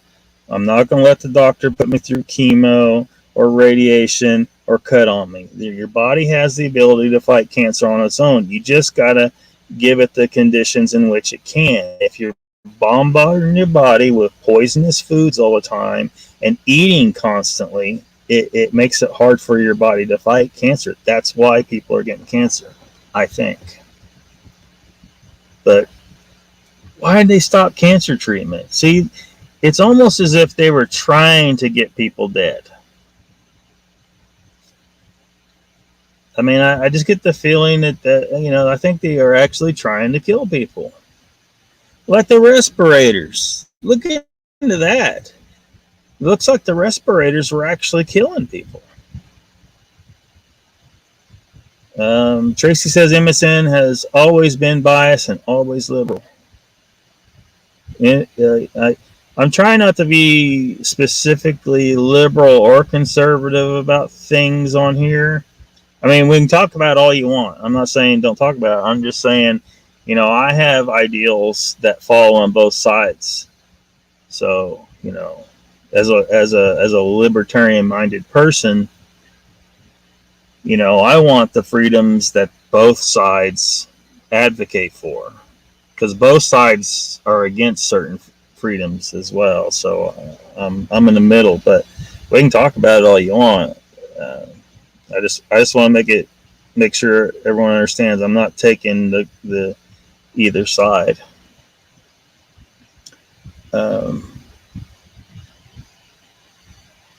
Yeah, and most people aren't, but some are. Like they may agree with 90% of what a Republican says, but they are so they put so much more value on one particular issue that Republicans disagree with that it outweighs that 90% for them. And there's just certain things that are deal breakers for certain people on both sides. Yeah.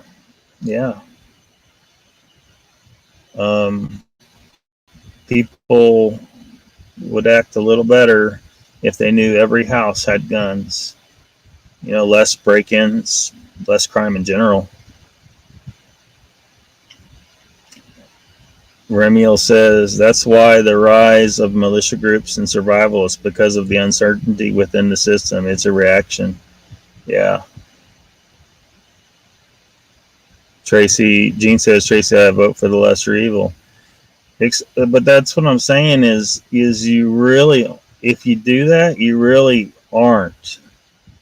Because if your guy wins this time, you're supporting that two-party, you're locked into the two-party thing. And so next election, the other side's going to win. Instead of going for a third party, which may actually get changed. You're guaranteed, if you vote Democrat, you guarantee Republicans will win in future elections. If you vote Republican, you guarantee Democrats will win in future elections. If you vote for the Libertarian Party, which is the biggest of the third parties right now, and you get enough people to do that and to stop doing what they want you to do. They want you, the Republican leaders, they want you to vote for a Democrat.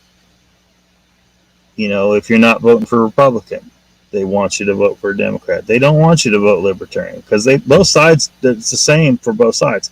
They don't want you going third party because you're going to destroy their little game. And that's making you choose the lesser two evils. They're dividing and conquering us. And this will continue until Americans stop playing.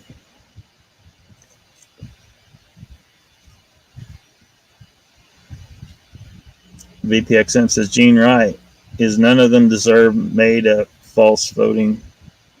Yeah, that's another one of them subjects that might get a YouTube channel shut down if we say what we all know happened in that election, right?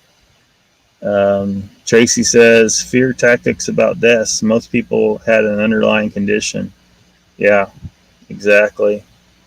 And yeah, it's just those numbers don't mean anything. There's no reason to think they're accurate. With what the CDC website said and the doctors just assuming people had it when they died, no. Those symptoms could be attributed to many other illnesses. Gene says, Tracy, I believe most died from wearing the mask and breathing dirty air. Well, and that was another thing. The mask, there's been increases in bacterial problems from people wearing it. It causes hypoxia. They might try to deny it, but it does. and that could exacerbate other conditions that people already have and cause some of them to die. So those masks are probably responsible for killing some people, as were the respirators, as is the jab. We all know that the jab is, that we've already been hearing about cases of people dying from it. We cannot trust this at all. Lowers the immune system. Mr. Lee's fasting, yes, yes. People have no idea. They need to learn to fast. You need to get your system used to doing it on a regular basis. I know it's hard at first, but once you get used to it, it's so liberating. Like now I can eat once a day. I'm not thinking about food, because before I start doing that, and keto helps with this too. What you want to try and like get the keto maybe first, because that helps you with, there's certain things about hunger and responses and hormones that solves, and then do the fasting. You could do the other way around, but the problem is if you're trying to start fasting while you're still eating carbs cause hormonal responses that causes more hunger. So I think it's best to start out keto, and then once you get that down, start doing fasting. You'll find the fasting's way easier because your hunger levels dropped significantly for most people when you go on keto. Gene says they stopped treatment to up the numbers as they got more money for COVID deaths. Government paid them more for every pause. Yes, and that was another thing. The hospitals were getting a nice little payment for every person, every chart that they wrote that on.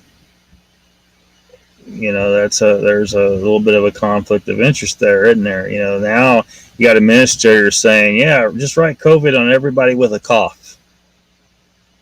They were doing that.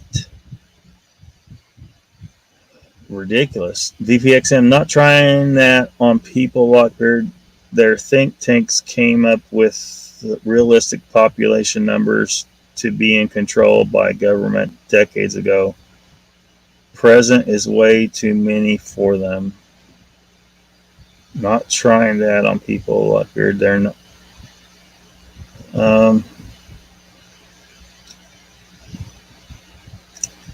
Realistic population numbers to be in control by.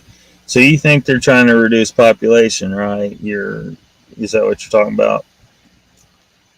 Brandy says there are actual doctors that upload a video saying CDC forced them to put. Yes. Cause of death is COVID, even if it wasn't. Yes. Gene says I don't vote party. Gene says I don't always vote party. I vote the lesser evil. Yeah. Gene's Sandra says yes.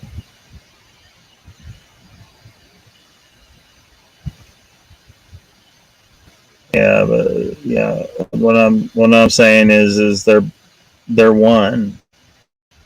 The two parties are working for the same people. They're part of the same system of control. We have to step outside of them too, because voting for one is just like voting for the other. You know, it's just hard for people to realize that. As long as you vote for one of those two, you might as well vote for the other one of the two, because you're keeping them both in power until they both get unseated by a third party, and you just got to hope that third party doesn't become corrupted or isn't already corrupted. But Americans got to be less complacent, you know. They're worried so much about the president, they're not paying attention to the local mayor. We need to be all up in their ass. And when there's corruption, it needs to be sought out and destroyed. But because that's where it starts. for the most part. Local politicians. Brandy says, I want to know why they want everyone to get the jab, even when supposedly it's only FDA approved for high risk people. So what the hell? Yeah. What's in that thing? What's going on?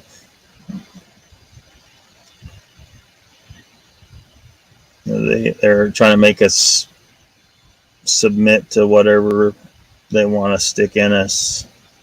They want to be able to know that they can spook us into just complying with whatever bullshit they tell us to do. We should resist all of it.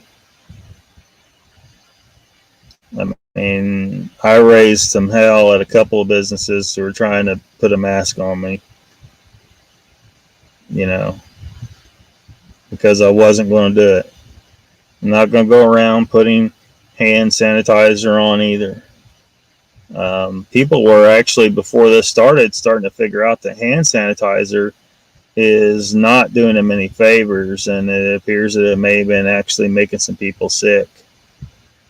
Your immune system is meant to be constantly exposed to germs and to adapt to them. If you don't allow it to do that, to adapt, then it just doesn't. And then when that germ comes around next time, it may be strong enough that it gets through that it could hurt you a lot worse, because your immune system didn't have the opportunity to keep updated. It's just like updating your antivirus on your computer. It's got to stay updated, or a virus is going to take out your computer. Emergency situations, yeah. Gene says, Brandy, where do you think the new virus is coming from? Well, I would ask, how do we know there's a new virus? They just say there is. We don't know. They say it came out of Wuhan, and there's a bat involved, and all this nonsense. We don't know. I haven't. I'm not convinced. How convenient it came out of China. The same place where they sent all the scrap metal from 9/11. Yeah, why they send it to China? What were they hiding there? That's all evidence. All that metal, every piece of rubble, probably because of that was such a major, important attack for our country. It should all be stored somewhere to be analyzed and scrutinized for many years. But no. New virus over the border. I don't know what you mean. Talk about it in Mexico.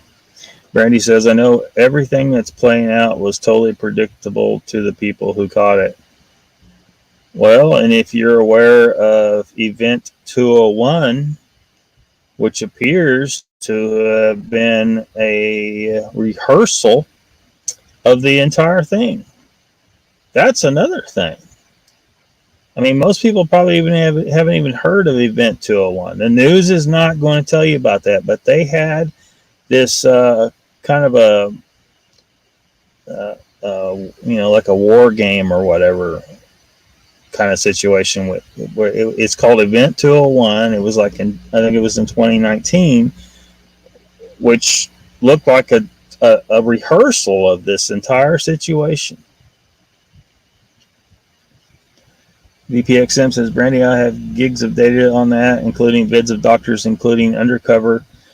Had to empty my cell phone storage twice already. Brandy says, what about the vid of the guy getting the jab? There was no needle, faking it for the news. Yeah. Mr. Lee says, Lockbeard, I don't want to preach about keto, but I see some people complain about their health and look at their diet. Yeah, you know, they've been convinced for years, Mr. Lee 3PO, of just outright lies. They actually believe, now to me, and maybe even to you at this point, um, the idea that we need to eat vegetables is absolutely ridiculous. To me, at least, it is. It's absolutely ridiculous. You do not need them. That's just the reality. And if people would look close enough, take the time, they would see that that's true. But they won't. They've been convinced since they were a little kid with that food pyramid nonsense, and oh, you need your vegetables. No, you absolutely do not need vegetables. You just don't. Um, people ask me about fiber. Well, where do you get fiber? I'm like, well, when I'm eating strictly carnivore, I get 0 fiber, and everything works fine. One of these days, I probably should pull up the study that they did on people with chronic constipation, where they showed that when they tried, they had some of them on high fiber, and their symptoms remained. They had some that were on a lower fiber diet, and they had less symptoms at the end of the trial.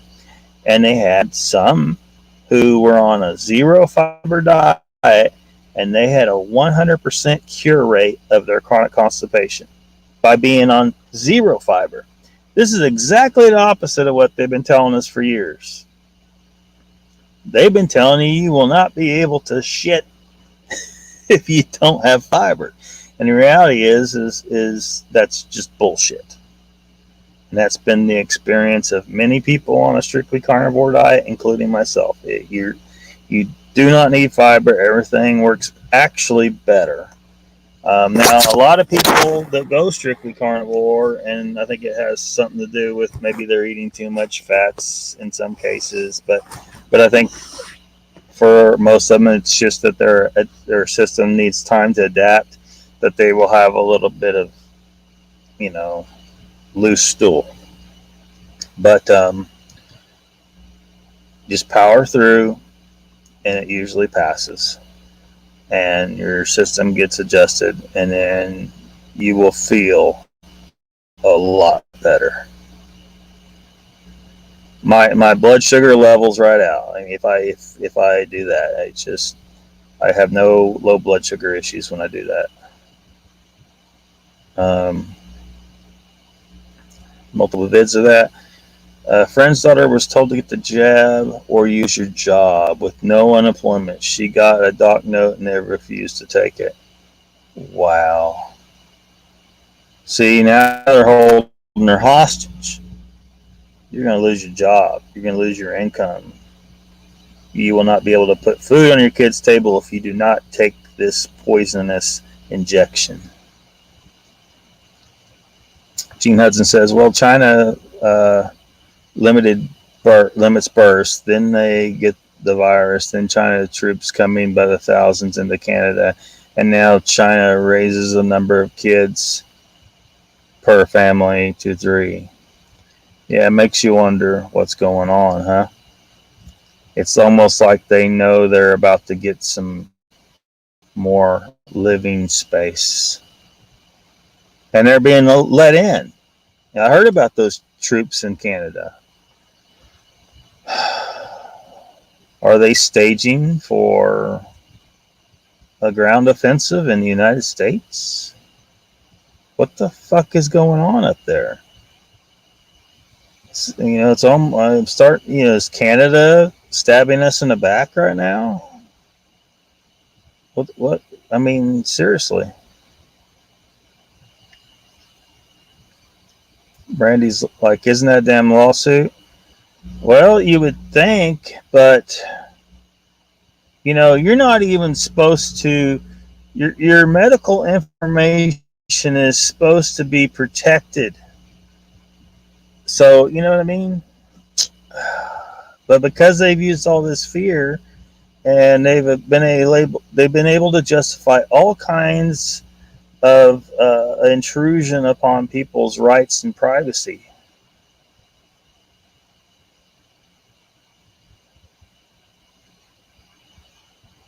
Brandy, I've heard about that, but I don't know I don't know what's going on with that. I don't know. A magnet sticking to them at their shot site.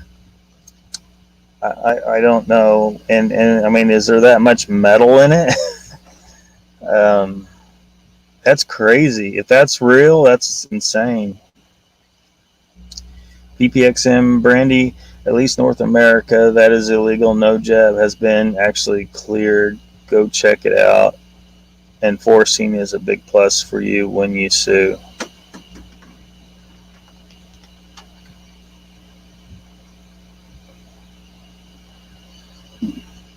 DPXM says that is usually a problem with regular people because they are just not knowing enough or researching.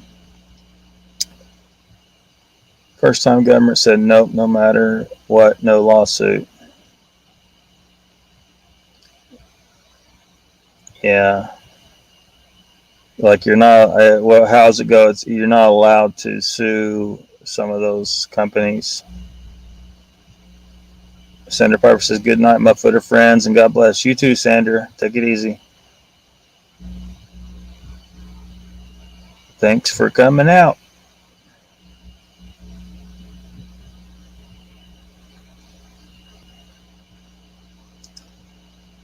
Tracy says they want to go on lockdown again and do mail-in ballots for 2022 primary. Yeah. So they can cheat some more. I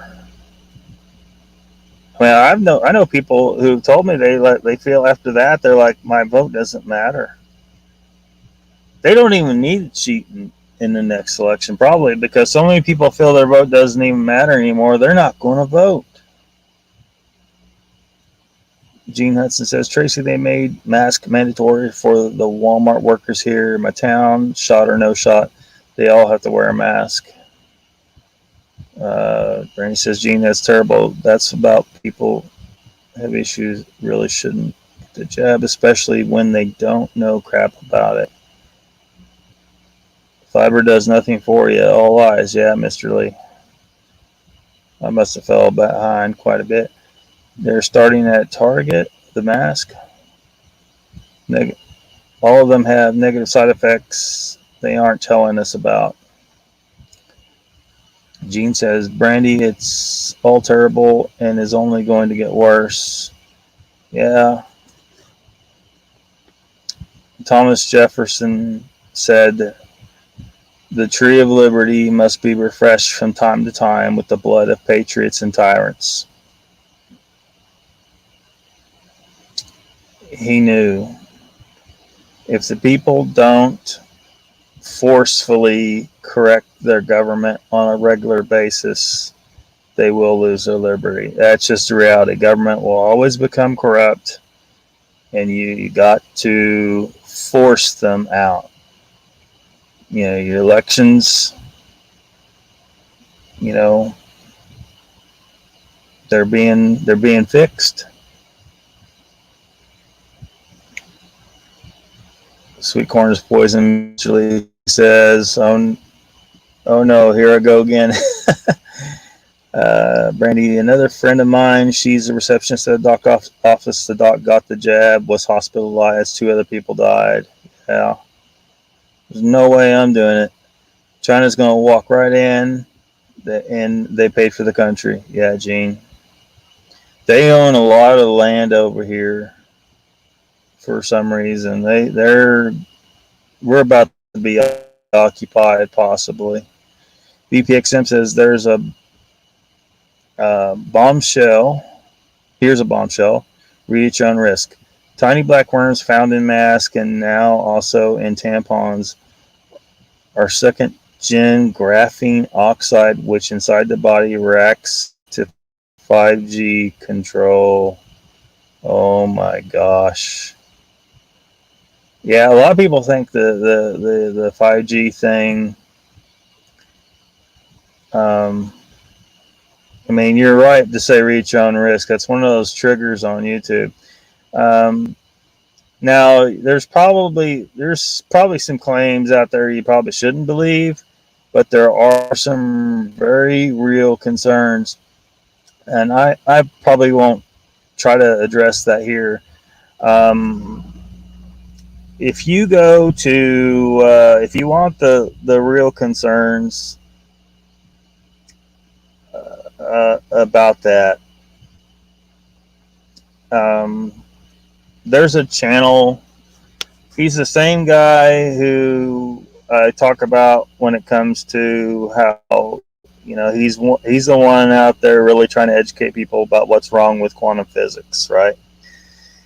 And he knows everything about the realities of energy, frequencies, vibrations, fields. Everything in the universe is a field, right? That's hard for people to really. But anyway, he did a couple videos addressing 5G because some of his subscribers were asking about it. And if you feel like listening to that, then you may want to, to make sure that you're not getting like the bullshit. You want to listen to his videos. His channel name is Theoria Apophysis. It's I'll put it in the chat, and because it's may not be apparent how to spell it, but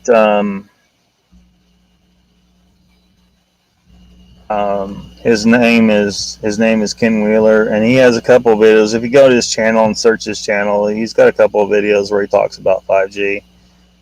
Don't judge him by his looks. I'll just warn you ahead of time. Don't judge him. Remember Star Wars? When Luke was talking to Yoda, and Yoda's like, "Judge me by my size, do you?" Well, don't judge this guy by just trust me. VPXM says what we need is somehow erase all those people on those stands. Yeah. They say GMO produced food is not good. And yeah, I don't trust it at all. Yeah, I don't trust it at all. Remiel knows shit. Don't get me started. Go ahead, Mr. Lee. Get started.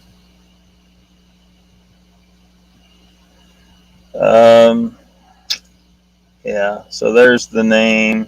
I guess I've caught up in chat, haven't I? There's the name of the channel if you want to look at his videos about 5G, and he talks about the actual concerns surrounding that. So I don't want to be around it at all.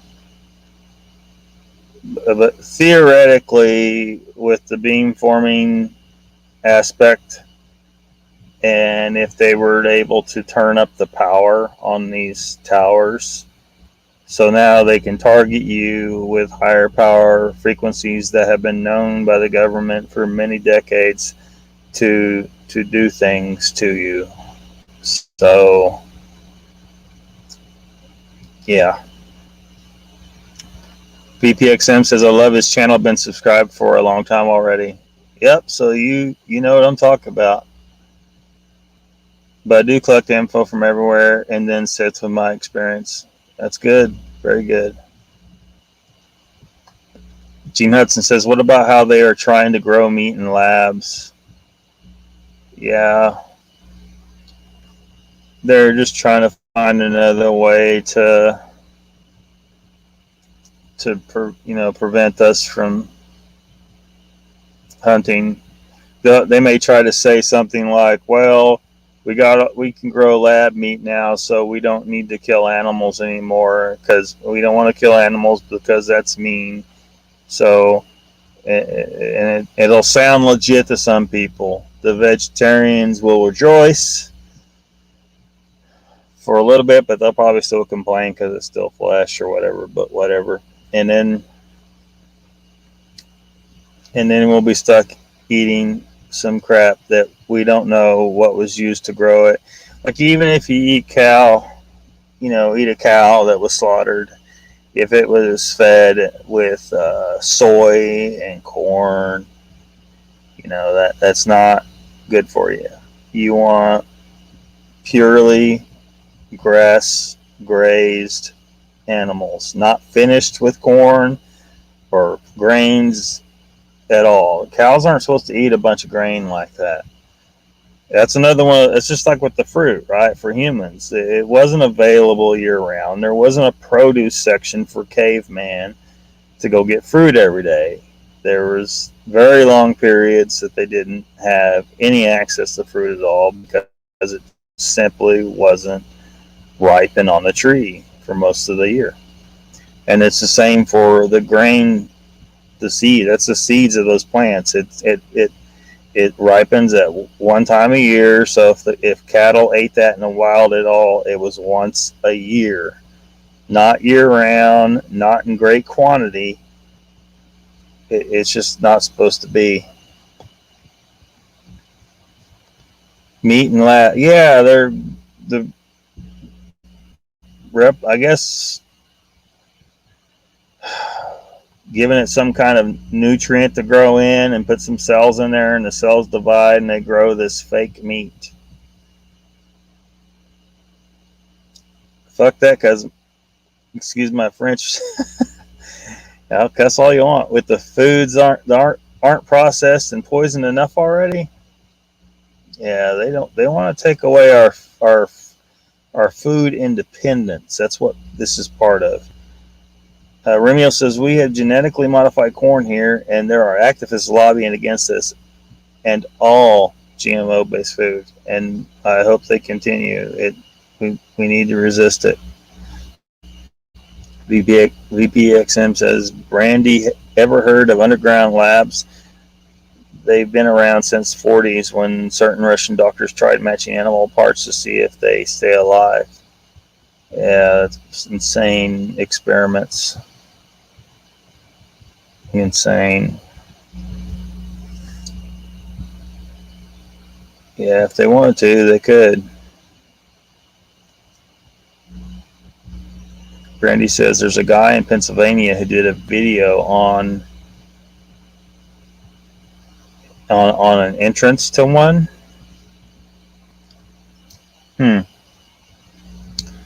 Gene says meat animals grazed their grains. It wasn't processed with all kind of stuff added. Yeah, but it goes beyond that. Because one, like I said, grain was not available but once a year. Like wheat ripens once a year in the wild, right? It isn't available for most of the year, just a short period of time. So if the cows ate it, it was only at that time. And plus, in the wild, it wasn't growing in a field where all the other plants were killed out and it's just only grain. There was a wheat plant here, a wheat plant there. They weren't able to get any sizable quantity even at that one time of year. Also, wheat isn't the same as it was in nature. It's been altered. They've selectively bred it. It's had a doubling of the chromosomes. So it's different from the natural wheat. The kernels get way bigger than they do in nature. The reality is probably that cows didn't eat hardly, much at all wheat seeds, because it would have been really hard. As soon as it ripened in the wild, it falls off the stalk, and then it's on the ground. The cow's he's not going to search around in the grass for these tiny little seeds that are, mixed in. That was rat and bird food. So there's just so many reasons why cows they're not really grain eaters. We just figured out how to change the grain and how to grow it in great quantity and harvest it and store it, and how it makes the cows grow. Um, so me, I prefer strictly no grain feeding at all for cows. But Brandy says, Jeff Friend, that guy has found some crazy stuff, and the things that have happened during his exploration of the mountains and caves near him is insane. Um, you talking about the guy? He has a Bigfoot channel. He has a live on Fridays. VPXM says, I'm trying to keep light topic, but it's impossible with all my knowledge. Sorry. It's okay. Gene says, too much grain will make grazers sick. Yeah.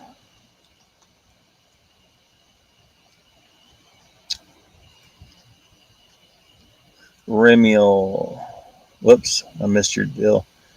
Let me back up. Remiel says he's heard that tofu, which is soybean based, can be made to taste like and may be a substitute for meat in the future. Yeah, but I don't trust it at all. Humans aren't supposed to eat soy.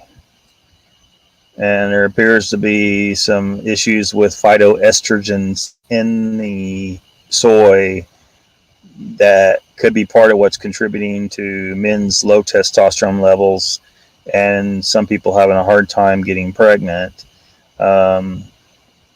They put soy in so much stuff. If you look at whatever product you're using, and there's so many things you wouldn't think there'd be soy in, but there is. And so we're being exposed to something that is definitely mildly toxic to us, or maybe mildly is an understatement. I certainly try to avoid it,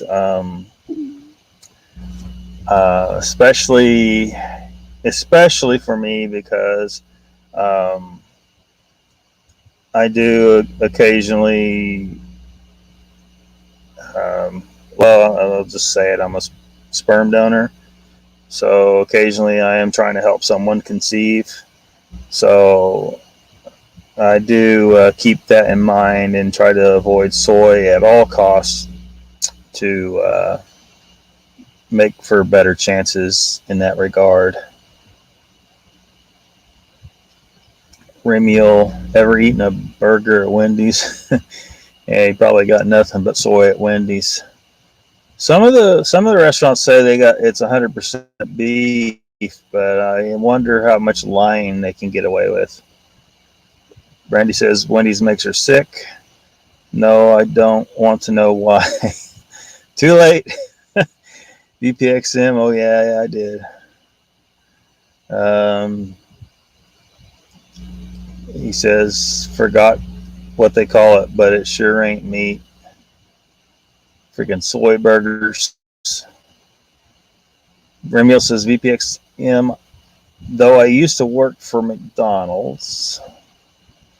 Brandy says, yes, Jeff Friend, he found a cave entrance. They closed it off with these huge steel doors. Yeah, they do that a lot of time because they don't want people going in there, because people will tend to touch things, and if the oils on your hand will mess with the unique biology in the cave.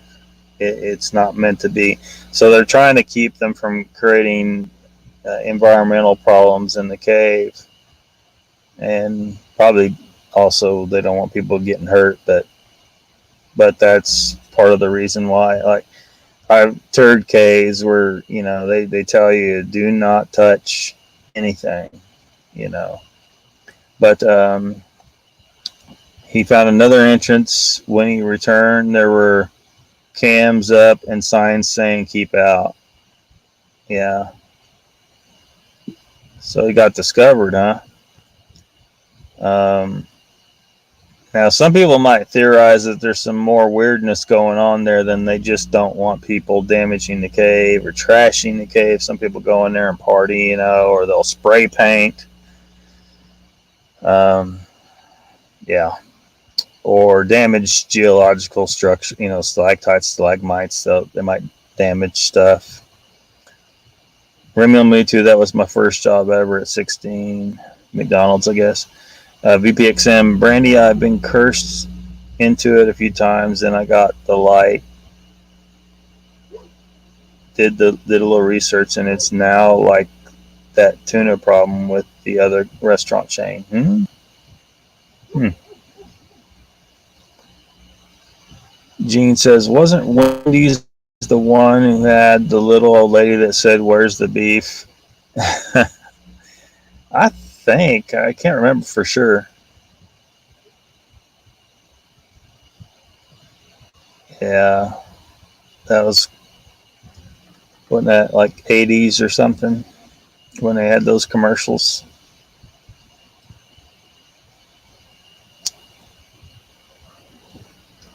Remiel says, Brandy, yep, I recall you said that in a chat. I worked for McDonald's in Kuwait City. I was the guy wearing the Grimace suit. You got put on mascot duty, huh? I can't even imagine. I get hot too easy. I wouldn't want to be in a suit like that. I would think you would have got hot. Brandy says, Grimace isn't even a thing anymore here. None of the cool dude hamburger is gone. Yeah. I remember they used to have like the bench outside too with a statue of McDonald's sitting there so their kids could sit next to Ronald McDonald and get their picture taken. But they don't really do that kind of stuff anymore. It's kind of seems really goofy now. The good playground is gone. Well, somebody probably found a reason to ruin it for everybody. You did something stupid. Kids are probably eating their food and throwing up on the playground equipment. But it's probably because they just don't want to pay for it anymore. The cost. It's like with a lot of businesses where they're reducing services that they used to have. But it's funny how the pandemic has changed that some. Because, used to, you go to the store and they would, you'd have bag boys that would, bag your groceries. And at least in the case of Walmart, they don't have bag boys, and they were going to the self checkouts, and they were trying to get away with not even having clerks anymore. And people were complaining, and I would usually just flat out refuse to do self checkout. I mean, and whenever I did try it, there'd be a problem, and I'd have to get someone to deal with it anyway. And I'm like, just open up the damn lanes and give these people their jobs and let them do it. But now, somebody's bagging my groceries, and they're bringing it to my car, and I don't even have to go in. I mean, you can. I was going in, but here recently, I started using that pickup service, and it's been so convenient for me because I really don't want to go into Walmart anyway. So I just been doing that. And so it's funny how things have turned back around where you now have someone bringing your groceries to your car for you again, if you want. In fact, I hope that more people catch on to that and start doing it. And then, you know, maybe Walmart will start putting cashiers and bag boys in the front of the store again, because they would have so many people using the pickup service that it would be uh, cheaper and easier for them if they would just put bag boys back on the lines and open the lines up again, instead of having the store completely staffed by people that were doing all of our shopping for us. You know, they have to go and get it all and bring it to that room and in the back. And it would, if too many people do the pickup service, I think it would make them rethink that change.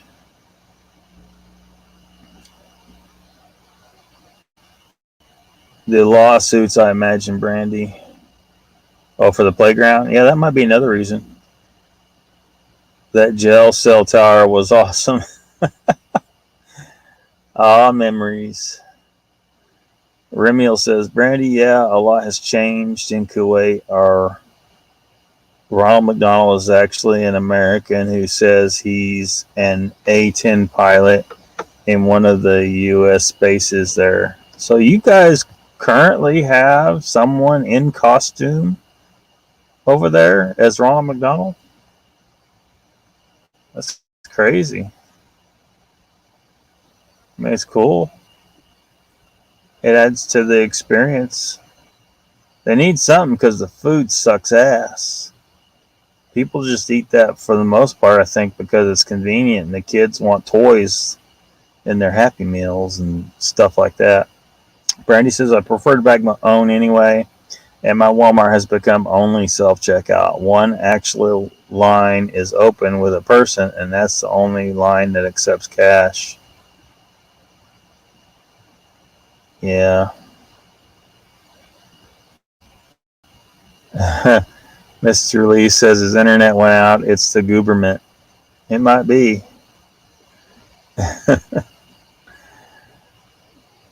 VPX Sim says Bearlock, Gene, Remiel, Brandy, everyone else. Think you guys need to split to finish my audio track. Good night and stay safe. You too, VPX Sim. Thanks for coming, man. Gene says, Brandy, I like to shop for my own fresh produce and meats, and I don't buy my meats at Walmart. Yeah. Because they do, well, they do something to make it look red when it's, yeah, it's risky business buying it there.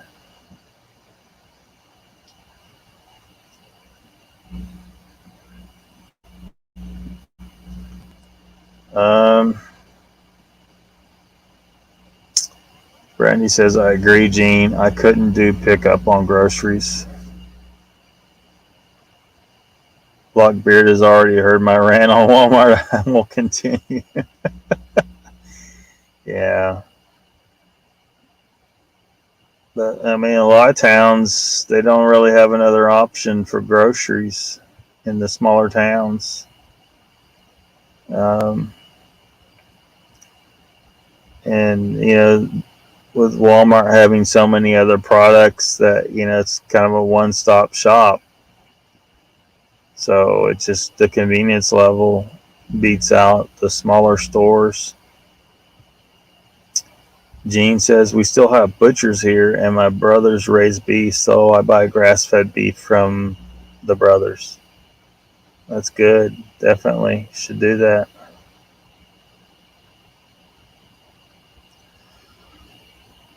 Yeah, Brandy has to go through some bullshit for pickup where she's at.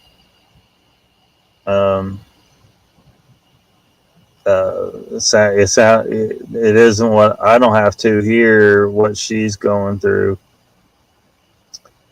The first time I did it, they, I mean, really, someone else could have got my groceries if they just said, "Yeah, I'm Earl," because the guy come out and ask, "Are you Earl Salisbury?" And it's like, "Yeah, well, anyone could have pulled up and said yes to that question and took my damn groceries.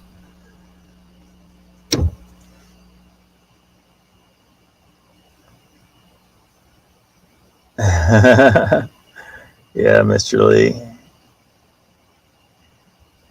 Gene says, I get my goat meat from a local lady. I get a break on price if I help her butcher.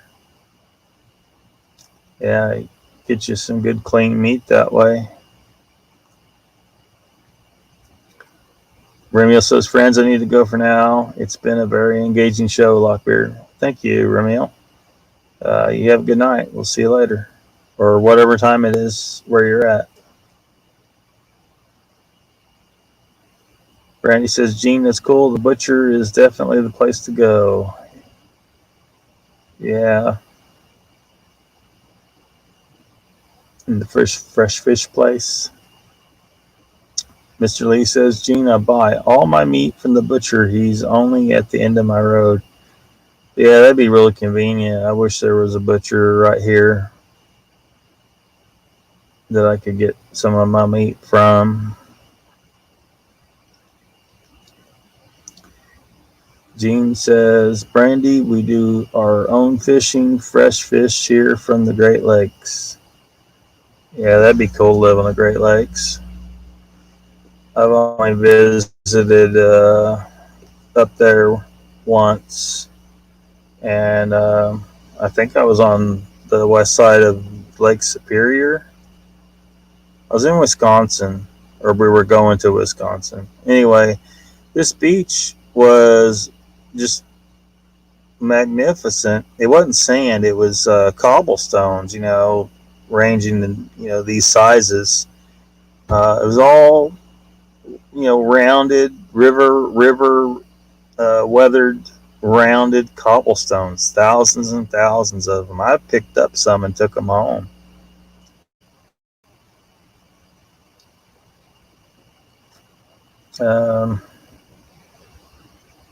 My local fishery is called Grabbies.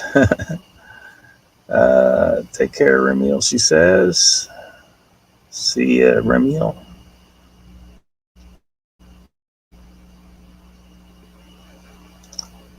Mr. Lee says, Lockbeard, Amy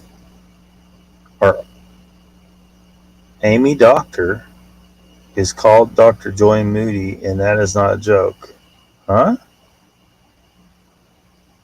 I'm not sure. Whoops. We even have a local area that started a store with no additives to it. Oh, that's awesome, Gene. I used to get my milk and some of my cheese at they were a Mennonite farm, and it is way out of town, out in the country. And you drive up there, and there's some Great Pyrenees dogs hanging out, looking at you. And you walk in the door, and there's some refrigerators, and there's a binder sitting there, and there's a slot in the wall. There is no person there. You just get what you want out of the refrigerators, write down what you took, and write down how much you paid, and put the money in the slot. It was completely honor system. I'm surprised crackheads didn't rob them blind. But I heard that they were not too worried about the price if you honestly could not afford to pay the full price.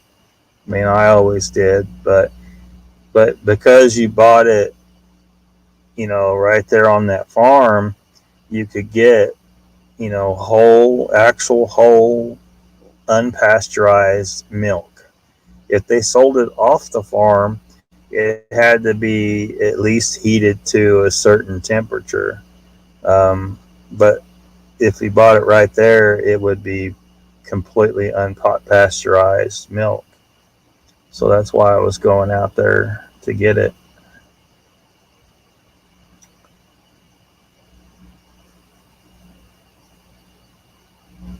Gene's an hour from Wisconsin.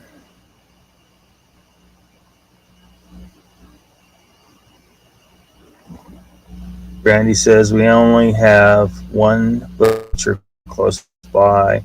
It's a good drive to any other. We do from time to time pre-order meat. We wait for them to be butchered.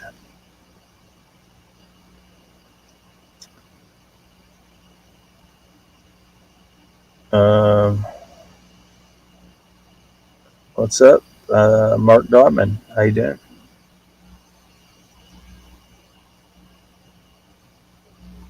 Um,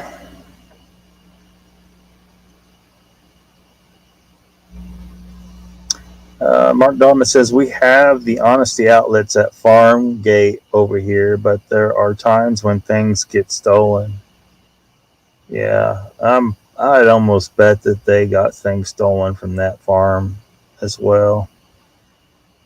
Um, Brandy says Jersey is weird. I belong in the country. Yeah, city. I don't like being in cities. Brandy says the Amish Mart has some great cuts of meat and goodies. Are you a weirdo, Mr. Lee? Brandy's like, absolutely, no shame. Yeah, Mark, we've talked about a variety of topics tonight. Kind of started out based on what they were talking about on Something to Sasquatch About. People assuming the sounds coming out of the woods are Sasquatch just because they don't know what is making them. So, and how some of those sounds could be from very well known animals, and we just don't know they can make those sounds yet. We assume we know everything about the animals that we already know, and how we don't have any evidence that Sasquatch makes those sounds. We may record sounds, so yeah, we've recorded some sounds, but we don't know what the origin is. And so they were talking about that, and about how some types of birds, like crows or ravens and other types, can mimic sounds. Um, so, when people make claims about weird sounds in the woods and they can't understand where they come from, I've seen people claim that they heard sounds of a road or of a car door closing or other things that have to come from human civilization, but there's no one around there, and they don't understand how those sounds could be out there, and they think that they're hearing something through a portal or through the veil or from another dimension or from another time. And all these claims that they have no idea, they have no proof of that. They're just coming up with the assumptions that they like, and maybe we need to reel some of this back a little bit. Don't jump on. If some of these sound a car door closing, like seen video of a bird, mimicking sounds like that. They heard it in a town nearby, maybe, and then they're out in the woods and they're mimicking that sound. Somebody hears it, and instead of thinking, well, maybe there's a bird mimicking the sound, or maybe there's somebody just around the bend that we're just not aware of or out here, they just go right to assuming some high strangeness. Brandy says, but this weirdo belongs in the country. Yeah.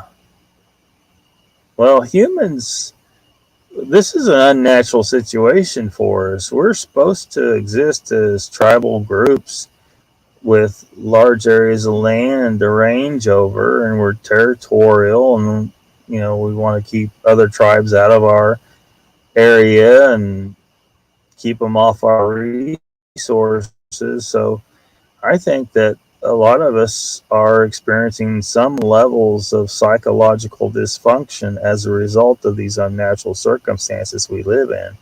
You know, when some of these people say we're not overpopulated, I'm like, bullshit. You got people living in cities stacked on top of each other. If they all spread out into tribal groups and lived in a natural circumstance, there there wouldn't be there's too many. There is too many people. If we can't live in a natural way, then we've overpopulated. And we've expanded onto continents where we didn't develop on.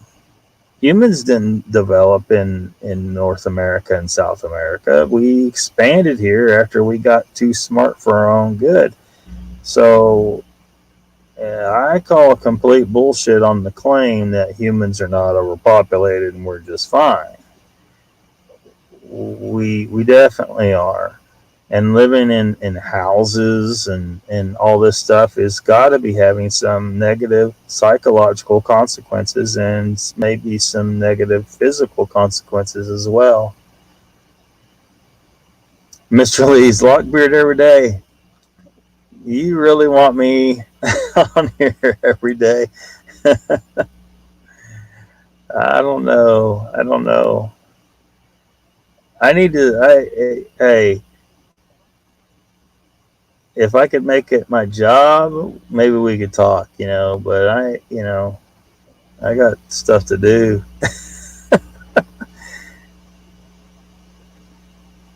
Brandy says, I think you have a fangirl, Lockbeard. Well, I'll take it. Gene says, Michigan Bigfoot Rob is the only one I know of who's seen the Bigfoot yell in his sighting. Otherwise, I never heard someone seeing them yell. Yeah. But how sure can we be of that account? I mean, we really need some evidence. I saw that guy on another podcast. I can't remember who he was. It was somebody else who claimed that he saw one vocalizing as well. I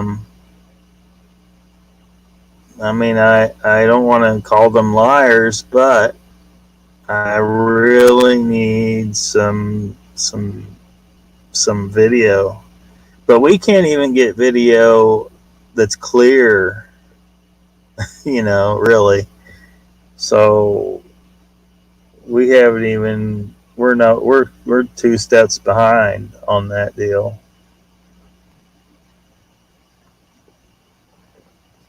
Brandy says, Gene, I heard for the first time today someone described the language sounded like deaf people speaking. I was surprised. Yeah, Jay Birch said that. Gene says, I think people need to start using the KISS method with Sasquatch. Keep it simple, stupid. I don't think it is as complicated as some researchers make it, but that is my opinion. Yeah, many people say samurai chatter. Gene says, Brandy, Janice Carter did some interviews, and she was the one 50 years with Bigfoot book was written about.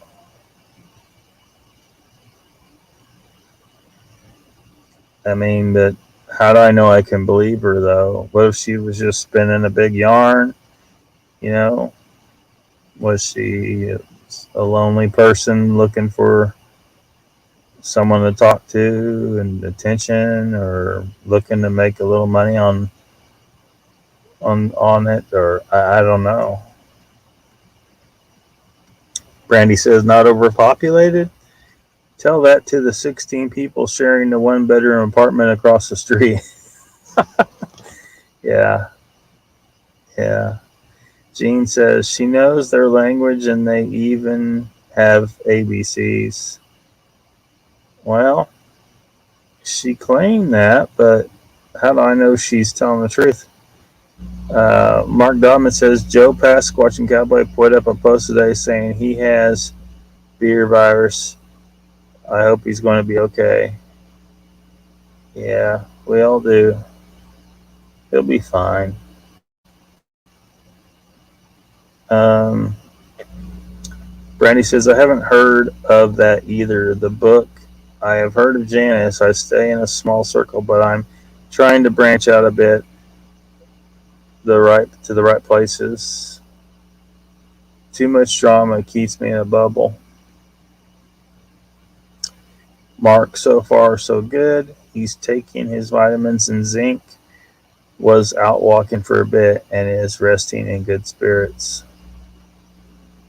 Yeah, I'm sure it'll be fine. I'm still not convinced there is a beer virus. Probably just has a flu or something. But yeah. Gene says, Lockbeard, let's be honest here. You will not believe it until you see it and collect that evidence yourself, and there's nothing wrong with that. Well, if if credible scientists, get properly collected data, that would work for me. For the most part, yeah, there's some corrupt scientists out there. There's been scientists who faked data and studies. They needed to keep the funding coming, so on and so forth. People who don't want to admit that they were wrong about a previous hypothesis. Maybe they might fake something. It doesn't have to be myself that collects the evidence. I would like to see one myself. I do think that there's enough evidence for me to say that they are out there. I think they are. I can't say I'm 100% on that. So we just need more. We need more evidence from somewhere. But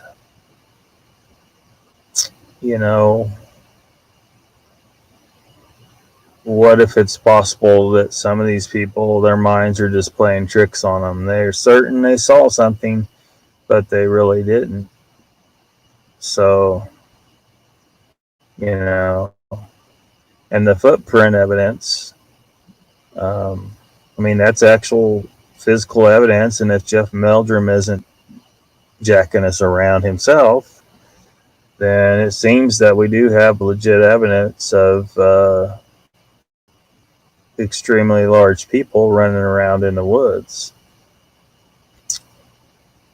But we just need more.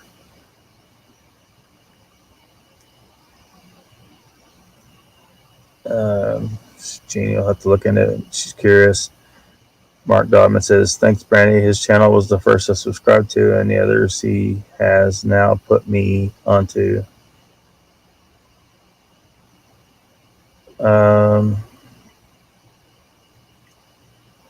Brandy says, right, we all don't have to agree on everything, and I agree. You have to experience it for yourself. Gene Hudson says, Brandy, Janice has helped me a lot, and I am very grateful for that.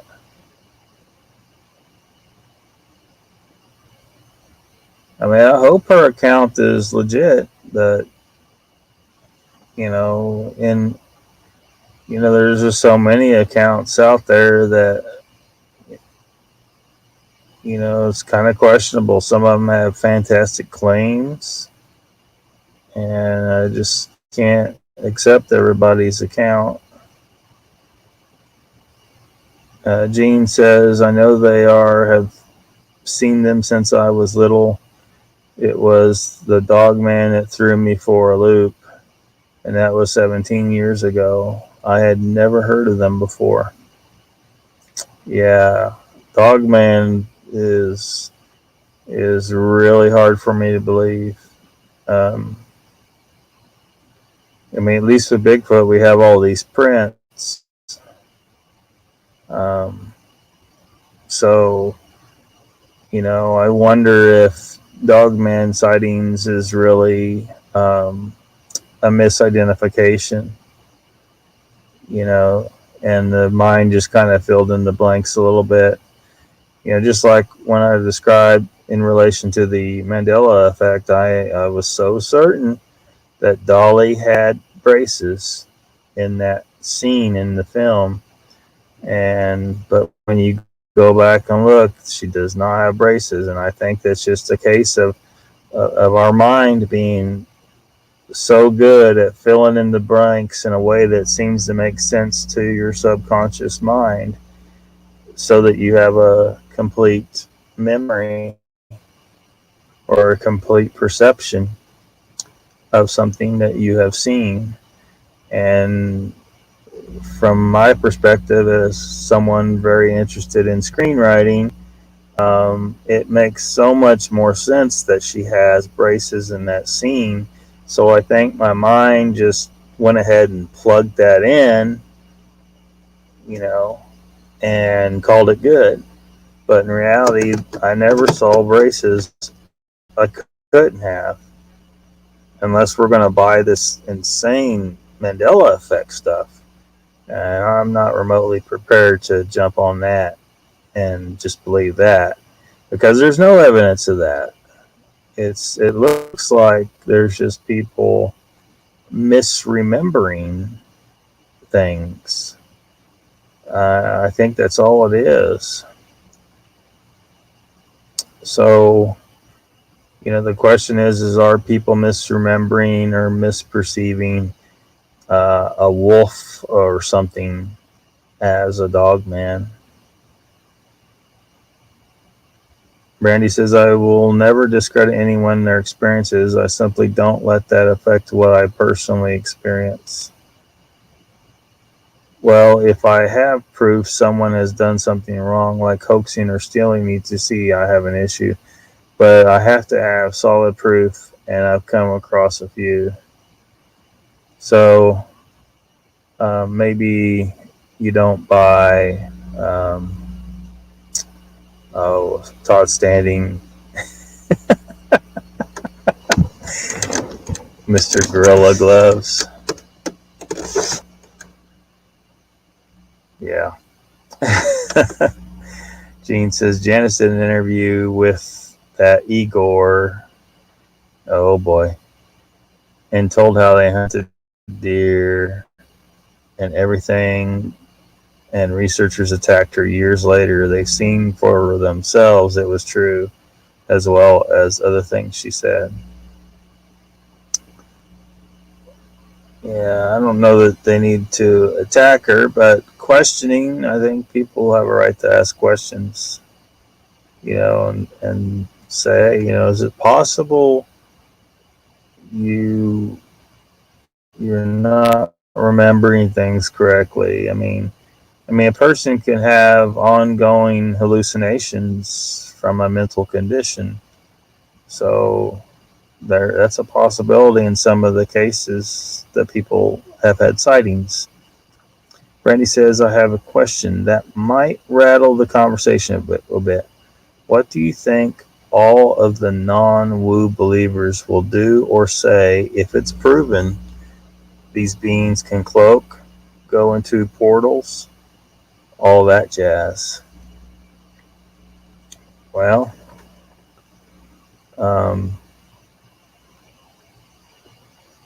they're probably going to say, I don't know what they're going to say. I mean, there's probably going to be a variety of reactions. It's be like, what the hell? This is crazy. I mean, if we had one example of one of the many thousands of other creatures on this planet doing any of that stuff, we don't have an example of anything ever that has been proven to do this stuff. So you know, yeah. So I mean, it's going to be hard to believe. They better have some pretty good proof of that. Actually, Saturday night I was kind of planning on talking about that that stuff specifically. Um, let's see. Gene says, "Born and raised in the country, I know what I seen, but it is okay. You don't believe. I don't have a problem with it, and I still see them. But I am not trying to convince anyone. Not my job." Yeah, I mean, there's probably a lot of people that do have legit sightings. It's just that we got some people that are clearly lying about their sightings. So, um, not you. I mean, I don't think I've heard you make any like Dr. Johnson level ridiculous claims. um, but some channels will have them as a guest and not really challenge them, and that's where I have a little bit of an issue with some of those channels. They need to ask those questions like, how do you know that? You know, what? How can you prove it? I mean, now in the case of Johnson, Dr. Johnson, when he was on Bigfoot Odyssey, and Carrie asked him, "Well, can I come out and like see this stuff?" And then Dr. Johnson started making excuses for why Carrie would might not see anything, because if you come out here and you don't believe, you might not see, kind of situation, right? And yeah, red flag. I mean, are you serious? So if I don't believe what you just told me, this ridiculously crazy shit about Bigfoot coming through portals that you helped evacuate the last third people from another planet, because that's what he said, then I might not see the portal. Because Carrie, I guess, wanted to see this portal. You know, Dr. Johnson was claiming he knew how to operate it. And, you know, yeah. So those need to be challenged. I don't think there really needs to be much. You know, if someone says, "Well, I saw these hairy people," well, okay.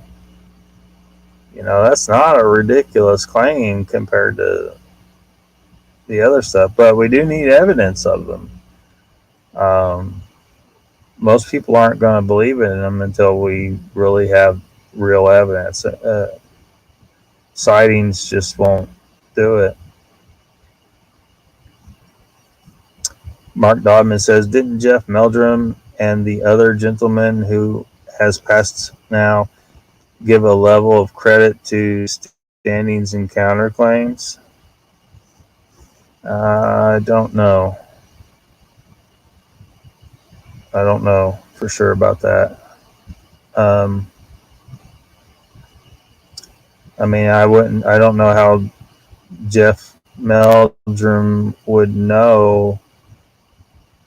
You know, did he have some evidence that he was able to examine that could prove his story?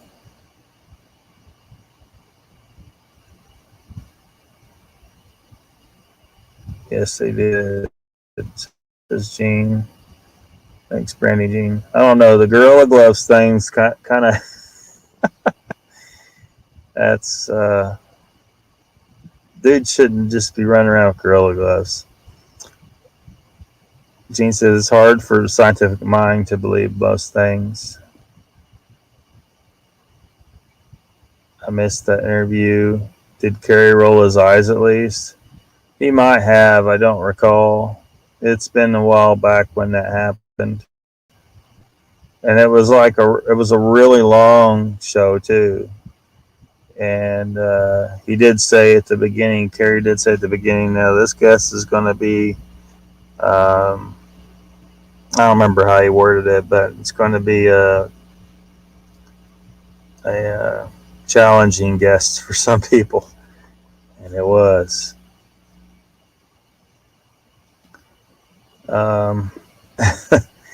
Because Dr. Johnson's claims are just absolutely ridiculous. Gene says Jeff and Bendenagel went with him to the site.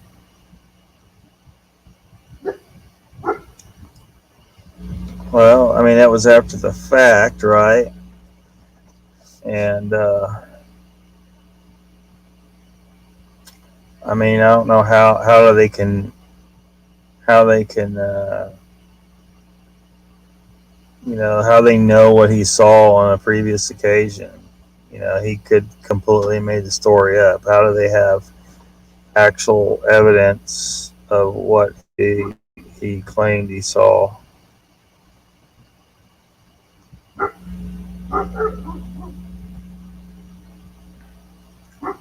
Brandy says, the only thing I ever recommend to everyone is to go out with no tech, no set expectations.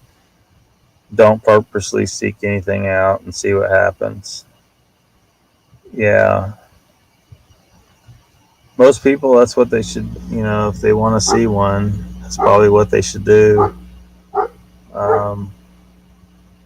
I'm usually, if I'm out in the woods, I don't have anything, no gun. I don't even like taking my cell phone because I just don't. I usually don't even have a knife on me. But if I was going to try and actually investigate them, then there would be certain things that I would need to take with me, and I would need a good camera, of course. And I would need time. I would need the time to remain undetected and to get close enough and to collect video evidence. It would be time consuming, and I just can't justify putting that kind of time into something that, even if I did find it,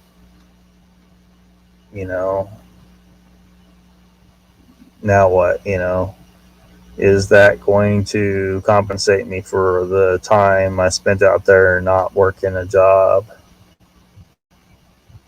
Because you can't just weekend warrior and go out there and try to legitimately track down a highly elusive and probably highly intelligent type of person out there in the woods.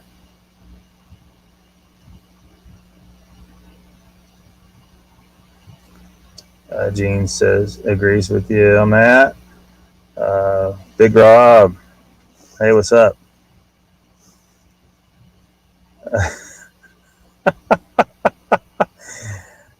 You may be referencing the mention of Igor earlier. Big Rob says, sorry, I was lurking on the phone with a Bigfoot. Welcome.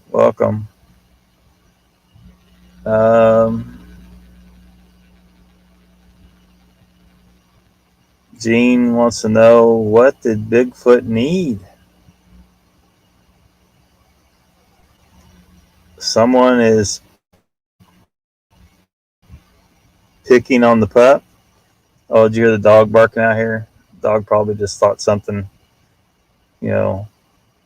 most likely a Bigfoot was sneaking up. Big Ross says, Gene, money, like all the women in my life.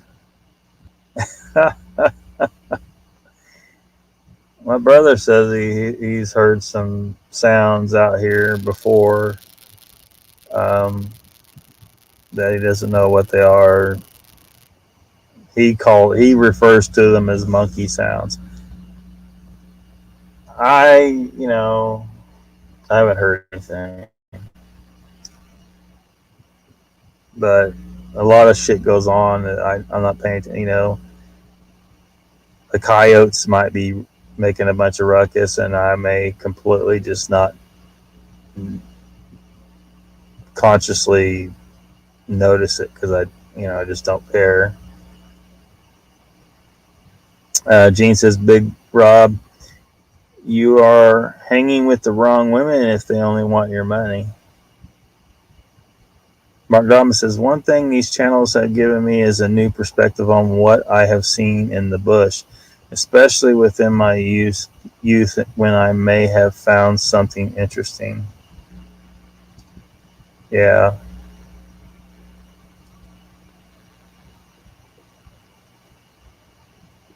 Yeah, if I had my mindset that I have today, that back when I was a kid, when I saw whatever the heck that was in that pasture, I would have ran towards it.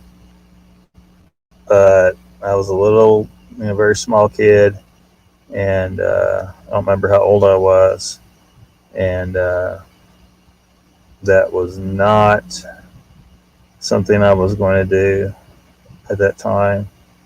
So I don't know what it was. I don't know.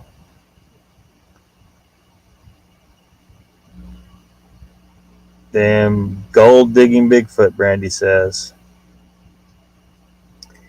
Gene says, yes, Mark, some of these sightings really make you think back, don't they? I actually feel like I've had things happen that I just kind of, like I said, I just ignore a lot of stuff. But I feel like I've had things happen that some people might say is a Bigfoot that I've just forgotten in the woods. I do remember a real strong feeling once that I was being watched, and something was out. It was in the Appalachian Mountains, and I was gold prospecting. So for the most part, there's animals and stuff around, and I'm not really worried too much about them. I'm just going about my business. But when I had that feeling, I turned around and I went back the way I came, because I just felt like I needed to not go any further. But I don't know what it was. It could have been nothing. Brandy says, sorry if she misheard that. Did he just say my grandma? What?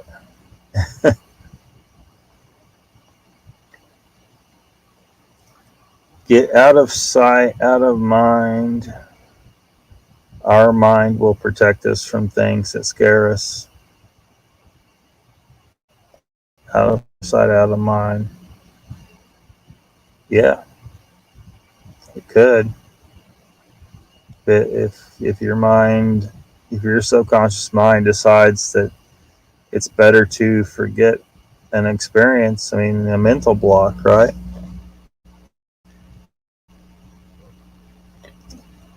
I think that's why nobody remembers being born. Who wants to remember that shit? Which is my biggest complaint about celebrating birthdays. I don't celebrate my birthday.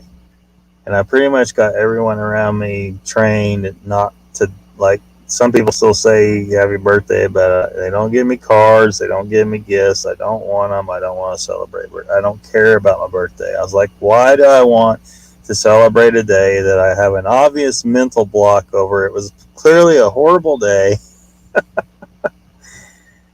Why am I celebrating this? I don't remember it.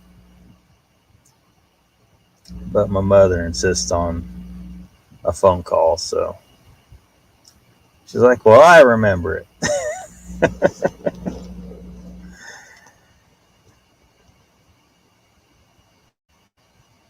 Well,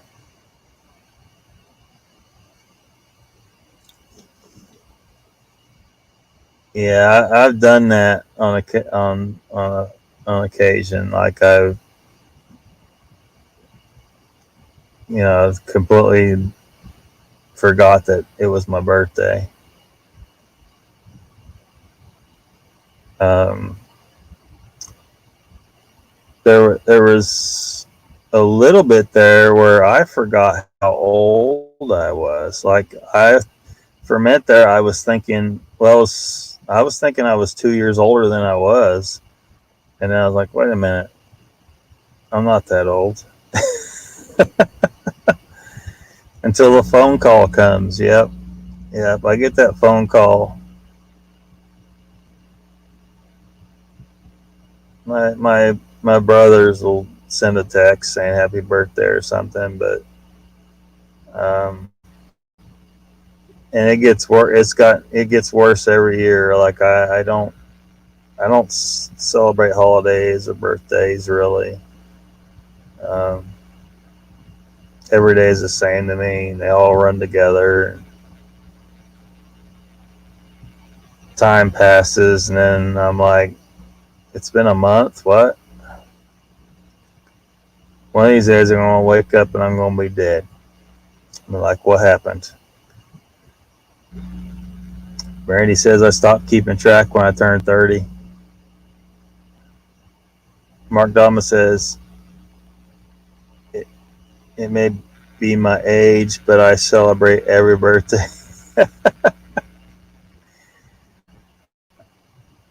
Well, it's probably more important to some people than others.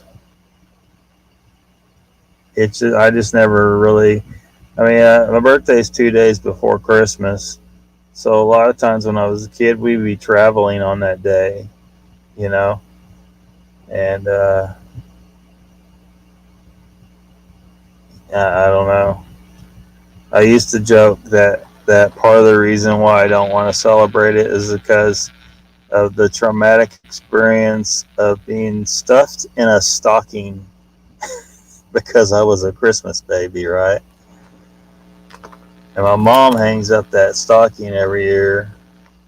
She still has it, which I claim uh, gives me flashbacks.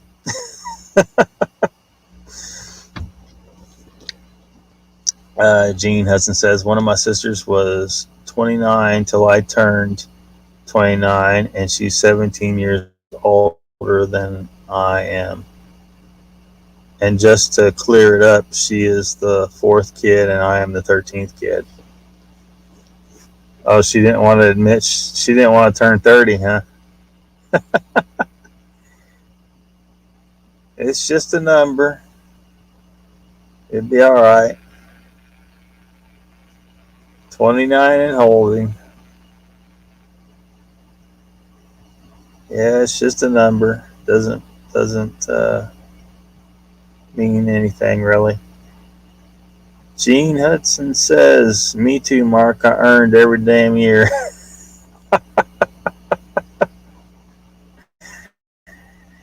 Yeah, yeah.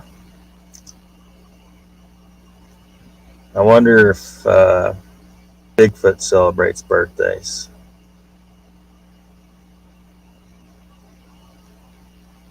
And how they say it, how would they, or do they even know what day it is, or how, do they say, I was born 15 seasons ago? What the hell does that mean, right? You mean winters, summers?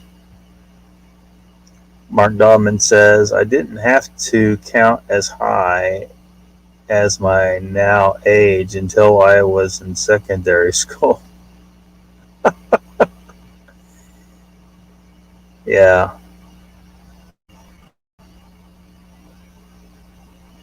Counting. I remember vaguely when I was in kindergarten, I got counted. I lost points or whatever, or I didn't get as high a grade, and my mother was asking me, "Well, why did you do this?" What happened is the kindergarten teacher was testing to see if how far we could count. Well, I could count to a million or 10 million or a billion. I could count it. As far as whatever. and that would take forever. And my thought is that counting to 100 was good enough to show that I could count. So I counted to 100 and stopped. And the teacher didn't prod me on and say, well, can you go any further? She just thought I could only count to 100. Well, no, I could count to 1,000,000,000,000 if you want me to, but we'll be here till we're dead. And she just marked me down on that. Kindergarten was such a waste of time.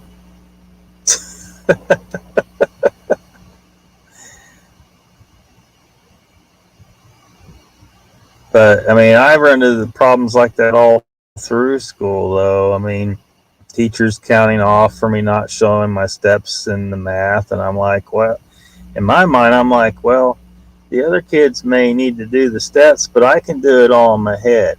So just give me the damn points and stop harassing me.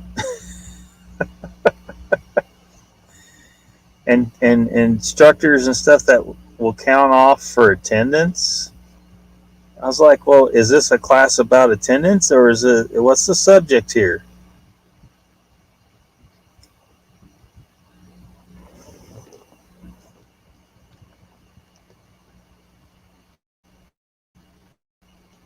We got a new rival, Country Boy Explorer. Hello, welcome. Kindergarten had snacks. Yeah.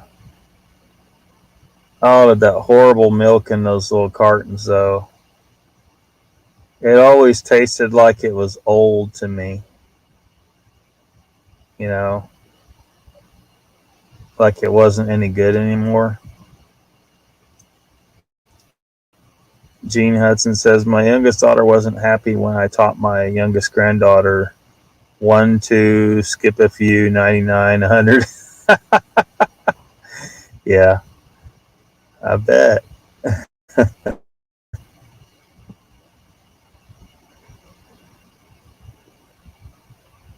Yeah.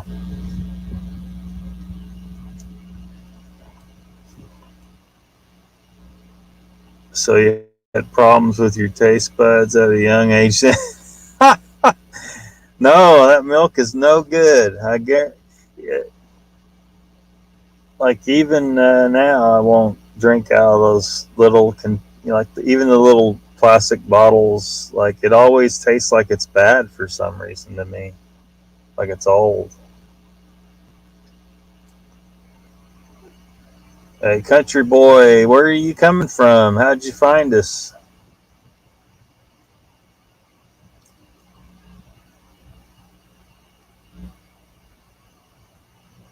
Are you coming out of the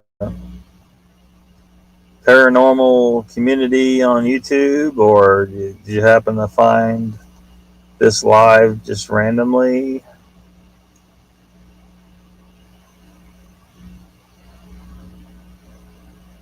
You seen you ever seen Bigfoot or anything else for that matter? It's weird.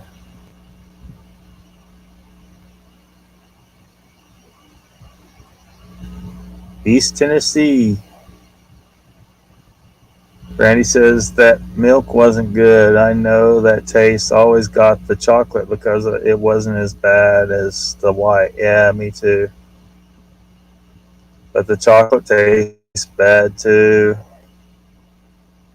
And I kind of got spoiled at some point in my life because I like the powdered chocolate milk mix, and freshly mixed, and I could mix it a little strong, and milk is concentrated grow juice for cow, right? They're made for a little calf to grow as fast as it can. So I'm drinking that with a heavy dose of chocolate milk mix, and I would drink an entire gallon in a sitting. And I did that a lot. That'll put some weight on you. I mean, the only thing saving me is worked out pretty regularly. Get the weights pretty regularly.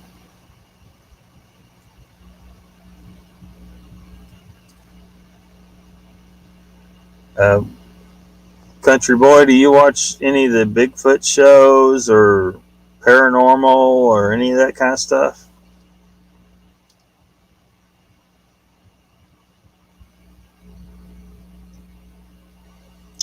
Milk does the body good. Yeah, I remember they used to use that slogan a lot back in the day.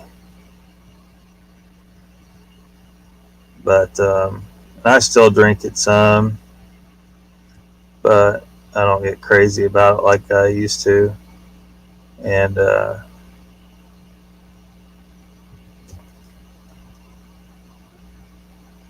we probably shouldn't drink it at all. But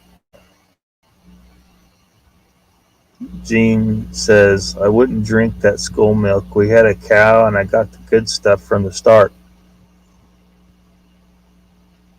Nope. When we lost, nope. When we lost the cow, I stopped drinking milk. Yeah, if you got fresh milk, it'll spoil you. That stuff in the store is it's just been sitting around too long.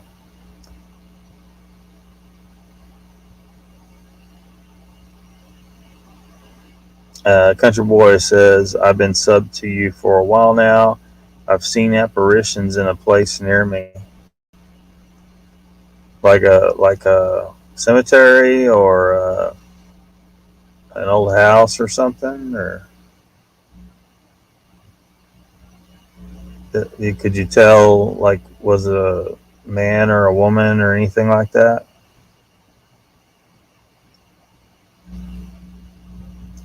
Brandy says it has to be whole milk, the only in coffee, then only in coffee, and only in coffee. Unless I crave some cookies, I put them in a cup with the milk and eat them like cereal. Yeah, it's. I always had that problem. Like it was hard to, like the cookie will only soak up so much milk. So dipping the cookie in the milk just wasn't cutting it. So I would dip the cookie in the milk, take the bite, and then take a drink of milk with it.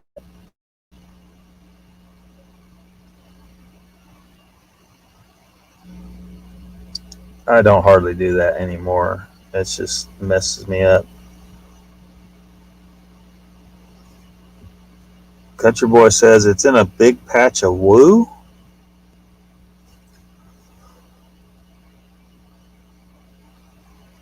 Well,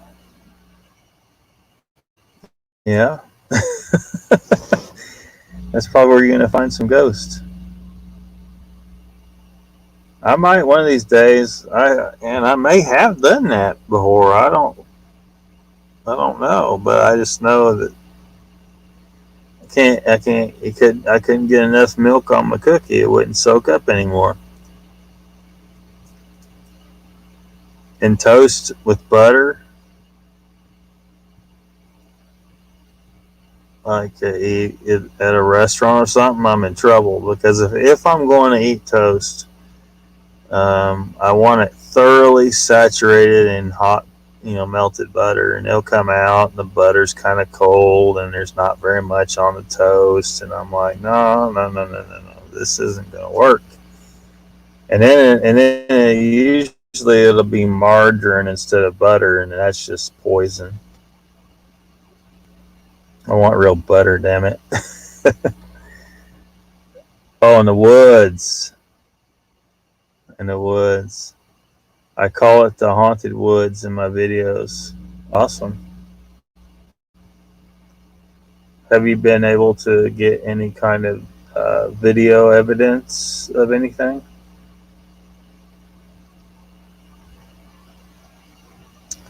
Big Ross says, Brandy, I'm going to do it now. You're going to start a trend that's going to cause a rise in diabetes, Brandy. She says, you have a channel, Country Boy, same name here.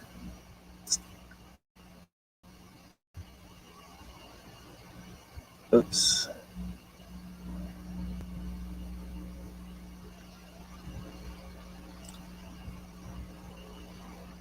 He says, yes. Mark Dogma says, Lockbeard mate, now you have me craving for a couple slices of fruit toast with butter. You're welcome.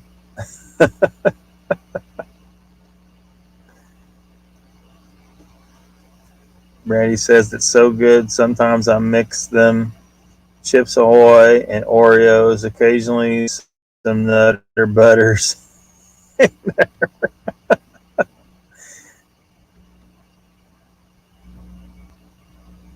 Well, it's kind of late, but if you go to Taco Bell, they put cookies with some of those meals, right? Or no, I think they do the cookies for. I'm used to the Taco Bell in Grove, where I used to be, where they have the KFC and Taco Bell in the same store. So that's where, because I typically don't buy cookies.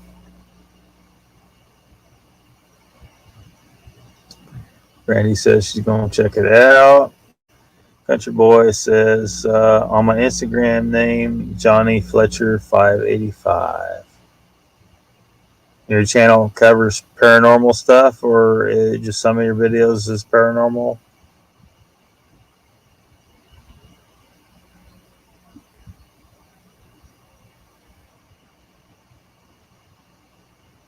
Gene says, LOL, you all are buying cookies and I still make homemade cookies. Well, we'd all rather have homemade cookies. It's just, you know, I mean, I live the van life, so I don't have a kitchen. I have a campfire. That's about it.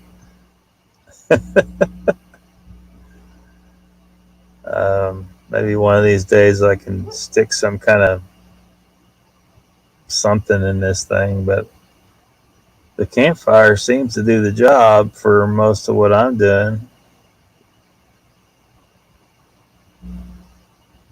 Country Boy says, I have pictures of them on my Twitter account.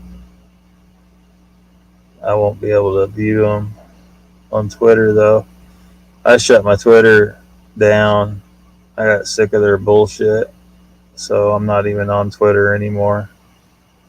I didn't really use it anyway, so it was really not a big loss, but they're just censoring certain types of speech and all that bullshit. I got sick of it. Big Rob says, Gene, all the homemade cookies have too much weed in them here. Well, some people would think that's a good thing. Gene says, not here, Big Rob. No weed in my cookies. Yeah, I don't want any weed in my cookies either. I've had some people try to suggest to me to try some of these,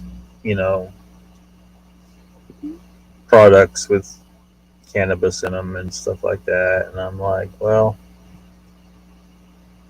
I don't think I need anything like that. I don't need it for medicinal purposes. I'm certainly not interested in getting high. I've made it this far in life without ever using marijuana in any form, so I kind of want to ride it out that way. I don't see any reason for me to use it for at all. So Gene says, and no plastic either. Only Only the good butter. Yeah, margarine. That's what they say about margarine, that it's basically plastic or something. All I know is it doesn't taste the same, and but I also don't trust it because of the health problems with it. It's not natural, not something natural to consume. Well, we've gone 3.5 hours on here. Is everybody ready to wrap it up? Big Rob says, Gene, send me cookies. Mark Dobbin says, heading out. Great show, Lockbeard. Catch you on the all next time. Yeah, thanks for coming out, Mark. It sounds, if Mr. Lee has his way, I might be on every night. I'm not sure what I think about that at this point.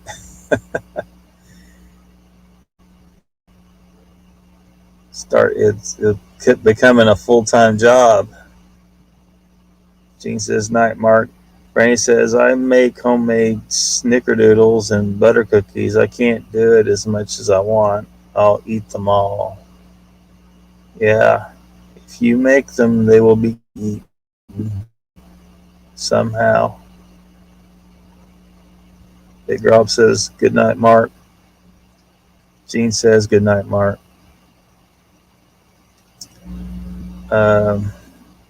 Gene says,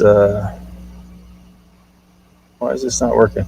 Big Rob, do you need recipes? Post office smashes cookies. Yeah. Yeah, if you want your cookies fresh out of the oven, cooled down just enough so that you can eat them safely. That's,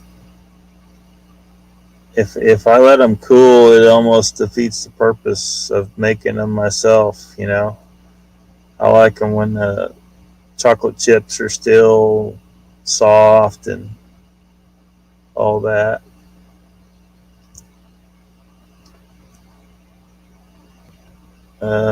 Brandy says, yeah, you're tired. I'm surprised I haven't fallen asleep on you yet. Yeah, it's getting late. It's 1 a.m. here. 2 a.m. for you.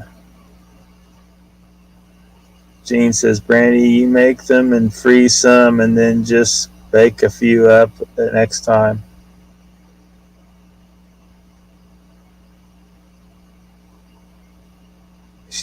Brandy says, that's a good idea. Yeah, Brandy, you fall asleep whenever you want. I'm just chilling. We're just hanging out. But it is late here, so I think I'm going to go ahead and cut her off. Thanks, everybody, for coming. See you. Probably see a lot of you on Mo's show tomorrow. I'm going to post a link to it's 2 a.m. for Gene too. I'll post the link again for the TV guide. If anybody doesn't already have access to it, do feel free to give me suggestions on any improvements for it. I think I mentioned the last night that when my vision starts giving me a little bit of a problem, that psychedelic color scheme kind of messes with me a little bit. So I don't know if I'm thinking about maybe starting to change it to solid colors instead of having all those color effects on it. If you guys know of any paranormal shows that I don't have on there that maybe I'm not aware of, that have a regularly scheduled time and they have chat, and let me know and I'll check it out and see if it should be on there. I don't put premieres on there, because I was kind of I was making it for kind of like what I like is to be able to ask questions of the guest and of the host, in real time, and for premieres it just really isn't like that. And plus there's a lot more shows. That's a lot of shows, the premieres. So maybe somebody else will make something similar for premieres, but I'm not going to tackle it.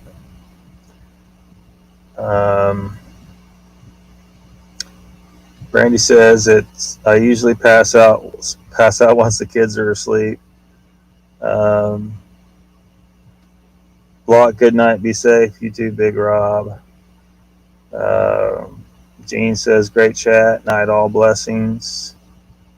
You too.